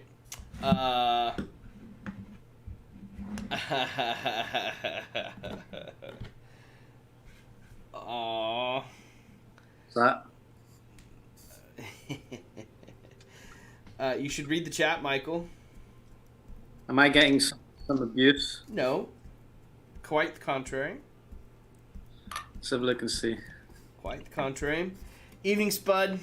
Welcome, felling chilling wargamer. Hope you are doing well. Oh, thanks, Zane. Oh, thank you, Zane. Is it actually my birthday yet? Oh, I've got 10 minutes and it will be my birthday. 10 minutes and it will be your birthday. Oh, happy birthday. Yep. Are you doing anything to celebrate? Other than obviously this amazing live stream. Wrapping up this live stream is what he's doing. I mean, are we in a rush to wrap things up? I have to wrap today. Yes. Okay. I unfortunately have to wrap. Can I just ask a question to somebody in the chat? Llew Gwyn, whereabouts are you from? Because Llew Gwyn is White Lion in Welsh. Oh, nice. So it's it's nice to just see some Welsh being written in Welsh people representing in the chat. Listen to this. Seeing the Witch King attack Arnor and destroy it would be cool. Is that the third age? Seeing Weathertop in all its glory. Just tuning in, says Harjinder. Oh my goodness, if I'm mispronouncing, forgive me if I'm mispronouncing that. Harjinder Singh. Yeah, the name sounds familiar there. I'm sure. Is Harjinder? Are you in the Middle Earth kind of SBG community, perhaps? As I say, the name sounds familiar. Nice. He may have been on another live stream previously. Nice. Well, thank you everyone for tuning in. If you're just joining us, we have been discussing our excitement for the upcoming film, War of the Rohirrim. We are definitely. I feel like the overwhelming sensation and feeling from us three on the stream is we're excited for the content, regardless of it being animated, regardless of it being in an anime style. Like, we are just excited for more Lord of the Rings content. And obviously all the stuff that it's going to produce with it. Like, Michael made the comment of, like, is this going to expand the gaming community within around the world, as far as like what they're going to offer? They're going to do more War of Rohirrim stuff. Like, it provides opportunity more than anything. I think seems to be the general consensus from us, and we're excited.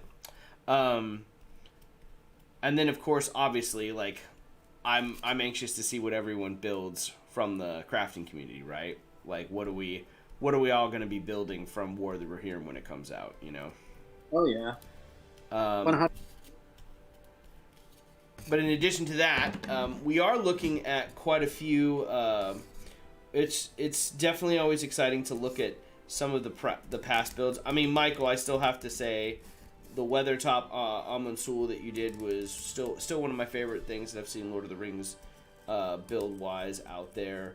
But there's quite a few amazing bits of Helm's Deep terrain that's out there. I feel like, man, the Lord of the Rings lore and gathering about lore, like, I'm enjoying more of just beyond just the crafting live stream, of just having folks on and going into depth about different topics. Today it happens to be Lord of the Rings, the War of the Rohirrim, that news coming out, but just getting into the lore and diving in and having other people chime in, I find it fascinating, and I've enjoyed this chat today a lot. Me too, man. I really I mean, yeah, this has been one of my favorites, just in terms of the topic, because I could talk about the stuff over and over. Oh, you could talk about it till your next birthday. No, easily. I know you could. I'm actually pretty happy with what I've done here with this mini. Let's see, my friend. I'm gonna be able to. Let's see. I might move the camera because I think the light. Fancy.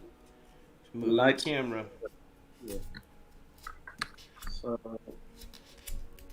let's see if we put it on a white background.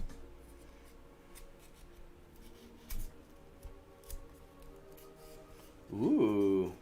Yeah. That's looking good. Yeah, that's looking good. I like that a lot. The light's not great, but I think I might actually. I need to throw a wash on his skin. It's a bit too light. Mm-hmm. I put some Reichland on that flesh tone. But pretty happy. That's complete. I mean, before we go, it would be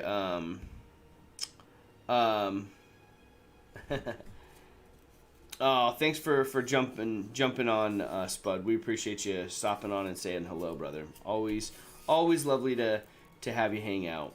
SEM is saying it's nice to hear you guys. Very nice. Let's see. Happy birthday! You're getting air horns out there, Michael.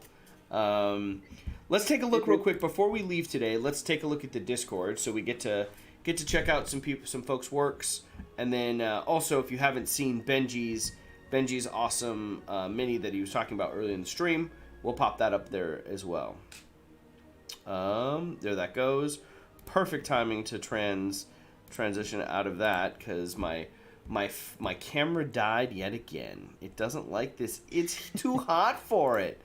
It's too hot for it. All right, let's transition over to the Discord here.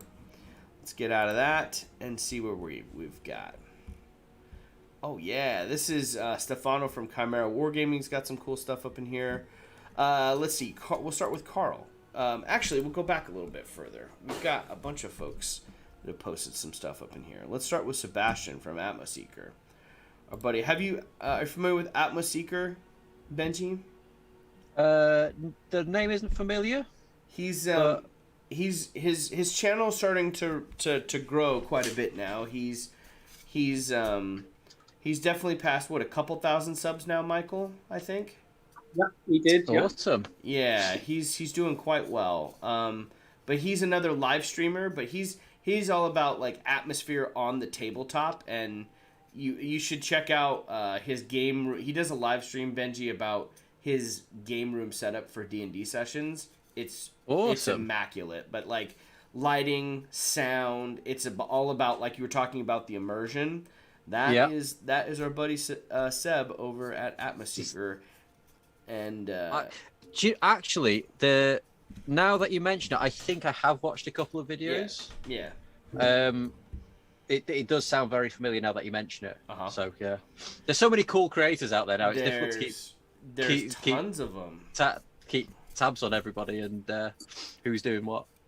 There's tons of them out there. So this is one from his latest video. He has a build on some smoke effects for the tabletop that you can certainly find over on his channel. You guys should check it out if you haven't seen it yet. Head on over to Atmoseeker and show him some love.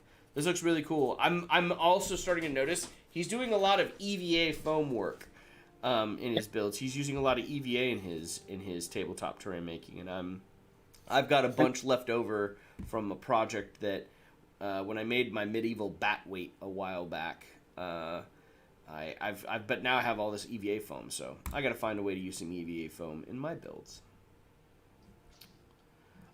Fantastic work here, brother. Let's see. Let us go down to. We've got a pirate. We're bringing a pirate to life. Might paint to life. The island, Port Town, Walker's Landing has disappeared without a trace. Ooh, drawn into the Trap Forge. This is this whole dive into in this video is an award-winning DM paints and creates a custom Dark Lord for Ravenloft. That's cool. Well, I have not seen this yet, Mike. I'm gonna check it out after the stream today. Thank you for popping that up in there. Carl from Carl Makes Stuff did some more work in his shelving this week. I get to test if it can hold up a bunch of books and boxes in it. In the photo, it's on its side. I see. I like building your own shelf. He's creating all. That's just it. We gotta build shelves for all the tabletop terrain and everything we're crafting here, guys. Carl's got the right idea. Build more. Build your additional storage space. This is Stefano, Ancient Fountain, soon on the full tutorial on his channel, from Chimera Wargaming. Stefano and his son love building. They got quite the terrain channel happening over there, and this is really cool. I love the fact that his son's getting involved. I love all these builds. Super cool. Looks cool. I like the beast is ready to destroy the city walls. This is an awesome battering ram. I like this. This is super cool. What a great build. Love that. Put it on the tabletop. Super cool. Very cool. Very cool. That looks great. I love that. I do too. That battering ram kind of reminds me. What do they call the battering ram in? I was just trying to think.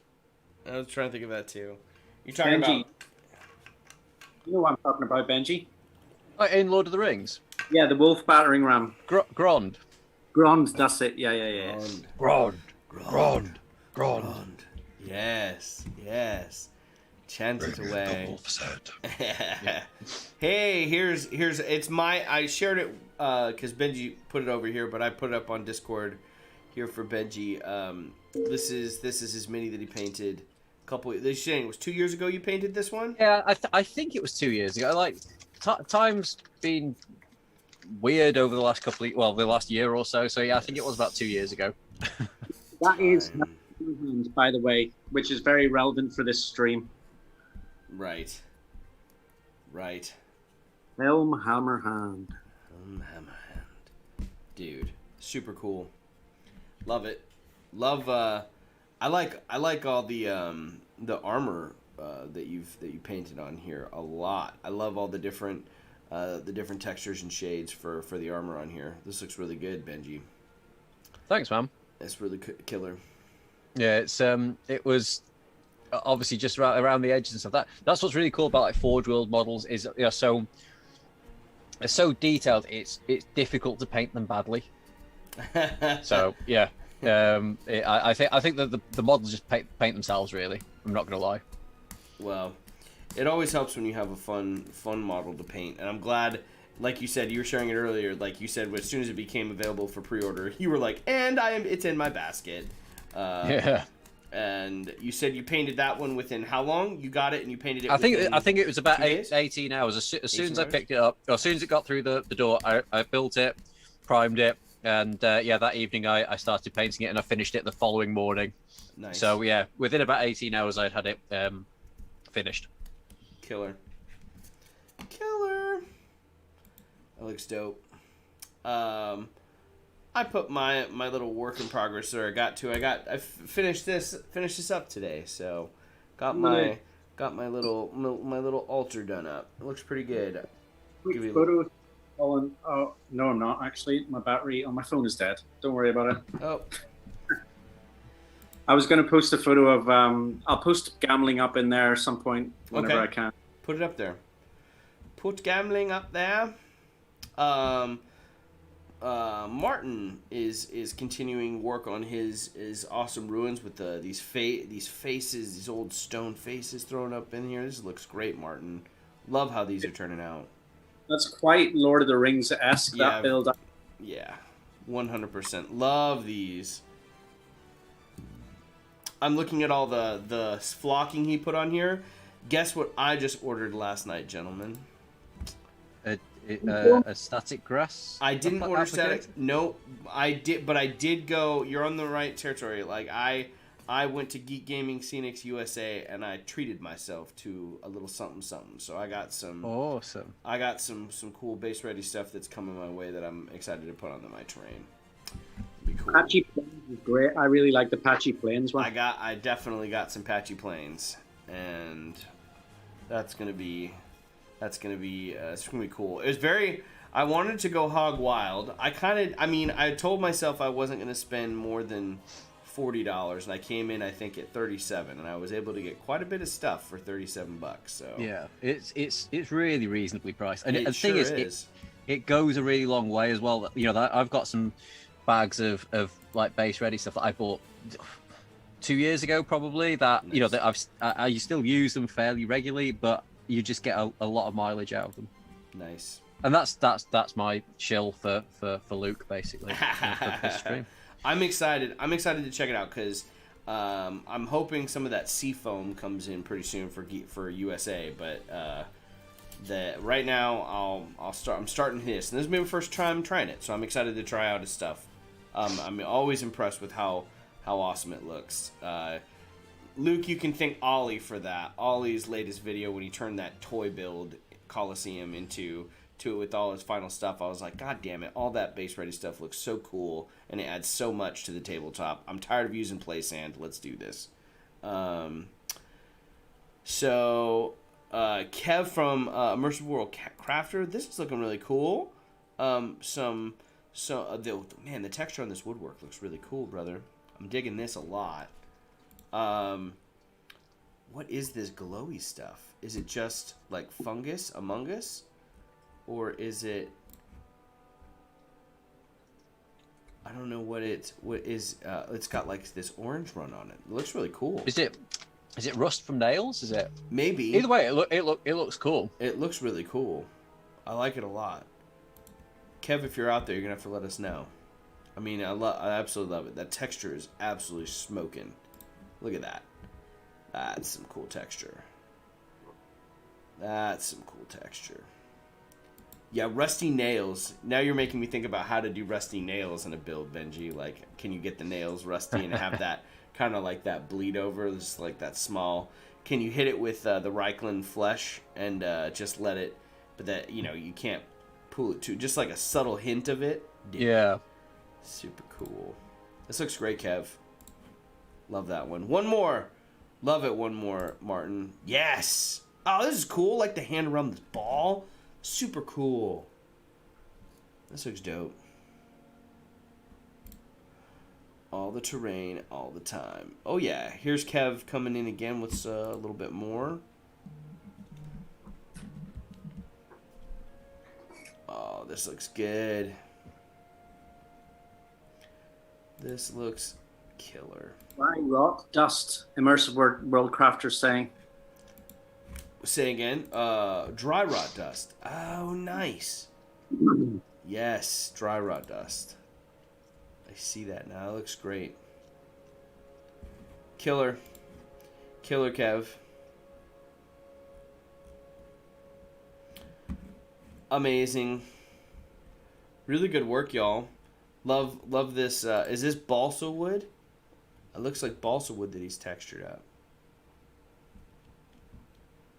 Either that or transformed. It looks like real wood. It looks like balsa wood. Is that balsa wood, Kev? It looks great. All the aging and chipping and weathering that you've done on it looks absolutely spectacular. Super cool. Super cool.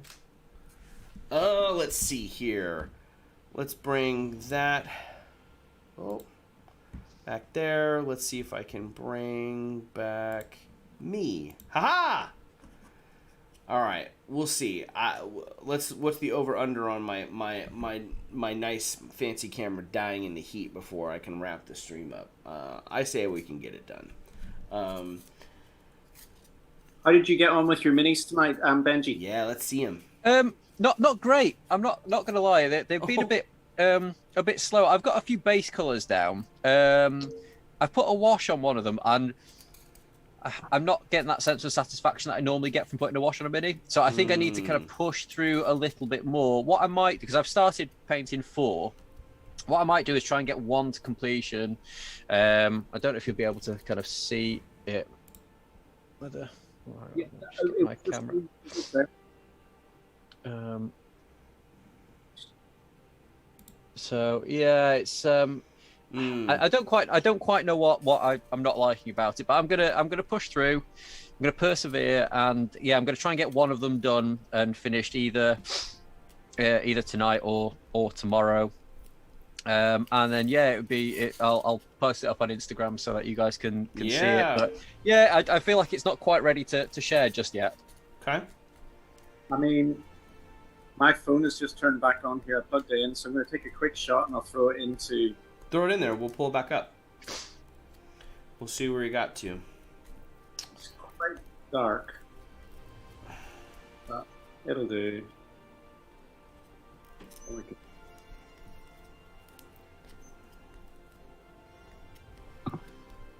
Okay, let's see. But yeah, pardon me.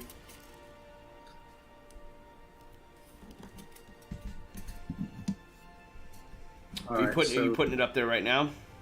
Yeah, it'll take a minute. It'll take a second here. It's just about to go in. I'll just put it in the share your work section. Yes. Thing. Let's see. Yeah, there he is. He's okay. I mean, Oh, he looks great. it's the skin tone I'm not particularly happy with. You did. I mean, you got a lot of work done on him tonight. Yeah, I mean, I just need to base him now. Yeah. How are you going to base him? Have you got like an idea in mind, or? I think I'm literally just going to paint the base dark brown, then add a little super glue, and then sprinkle in some patchy blends. Sounds good. That's Sounds gonna good. work. Because the thing is, with Rohan, you can have all sorts of different. You could have cobblestone basing because of Helm's Deep. You could have kind of grasslands. You could have. Oh yeah, he looks really cool. Right. You could have all sorts really. So yeah, you're quite open. But yeah, it's patchy plains is a nice generic kind of basing material for Rohan and a lot of minis really, isn't it? This looks awesome. Good job, dude. Good job, birthday boy. Yeah, it is now officially your birthday. It is. It's been for the last 10 minutes. 39 years old. 39. You don't look a day over 38.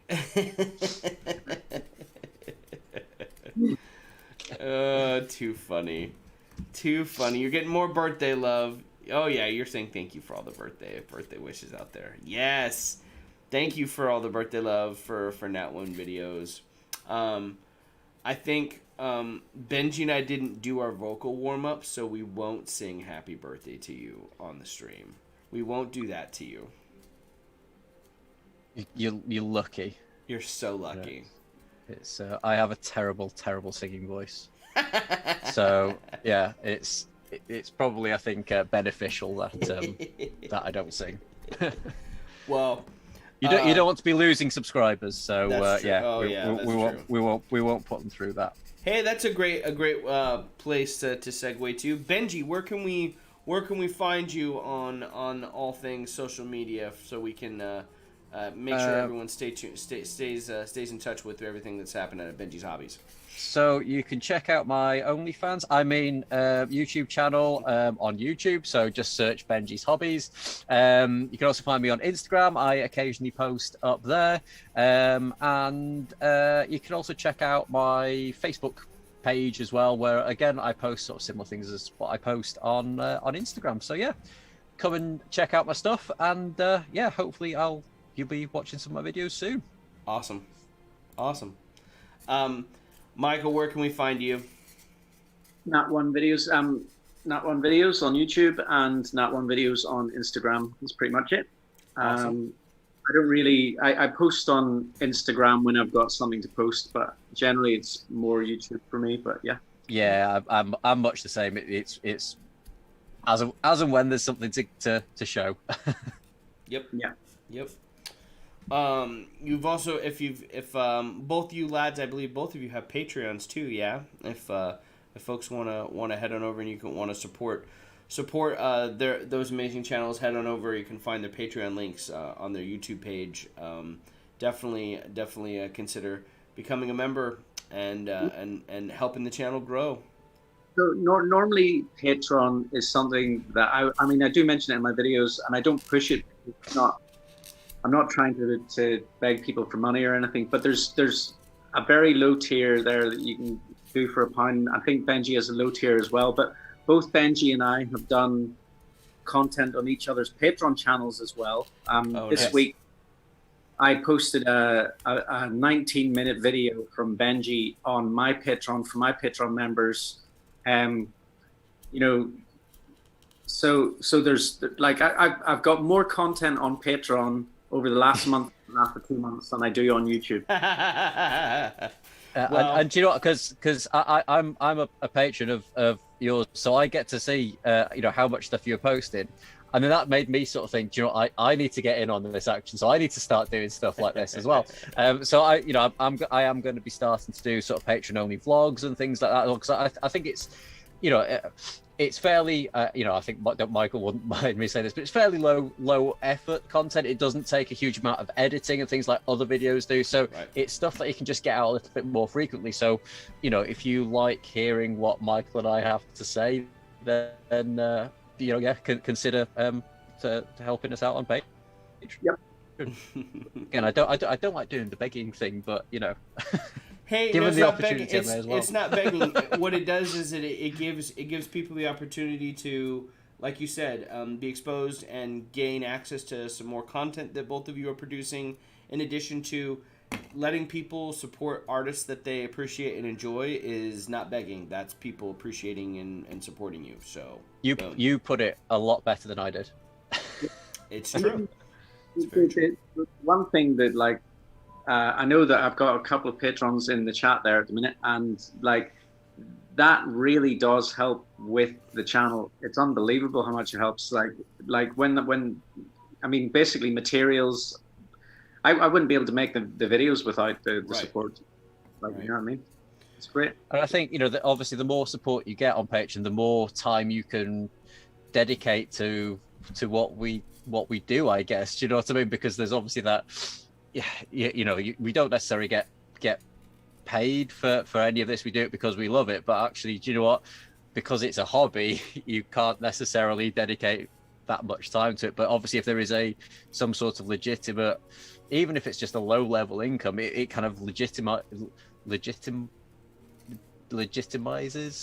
what you do. Do you know what I mean? And kind of says, well, yeah, actually, the more time I spend doing this, the more kind of beneficial it is for me. And yeah, definitely.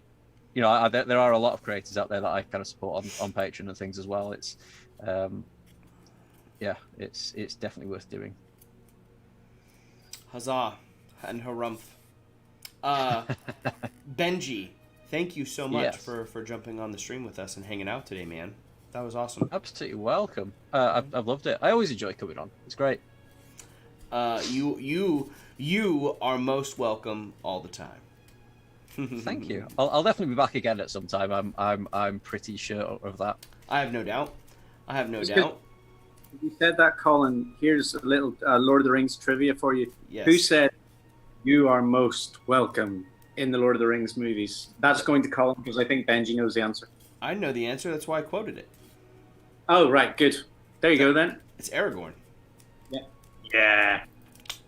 I got you. I'll full circle here, baby. Full circle. Speaking of circles, I made a cinnamon roll. That's what it looks like to me. I tried to do some sort of I had some spare time after I finished the thing, and then I crafted it. I'm like, cool, I've made it a cinnamon roll. That's awesome. Gonna use that for the tabletop when we go to the Feywild and we're in the fantastical, dangerous lands of Cinnabon Land. Anyway, that's what it just looks like to me right now. Anyway, thank you all for joining us today on the Crazy Crafter live stream. We hope you enjoyed today's stream. If you enjoyed today's content and you want to stay tuned for more amazing live streams in the future, be sure to smash that subscribe button. Be sure to like this stream. Tell your friends. Help. I'm trying to push and hit that 1,000 subscriber mark before the 1 year anniversary of the channel, which is so quickly coming up. Oh my gosh, I cannot believe how quickly that year mark is coming up. That's kind of flown by. Unbelievable. Until next time, I'll see you guys during the week here. I'll be back streaming again both Wednesday, Friday, and Saturday. Looking forward to hanging out with you all in the future. Michael, I will see you next week. Enjoy your birthday, my friend. Thank you very much. Yeah, happy birthday, Michael. Happy birthday. All right, y'all. We will see you next time. Take care, y'all. Cheers, and be sure to craft your passion daily, and we'll see you guys on Wednesday. Bye. Later, y'all. Bye.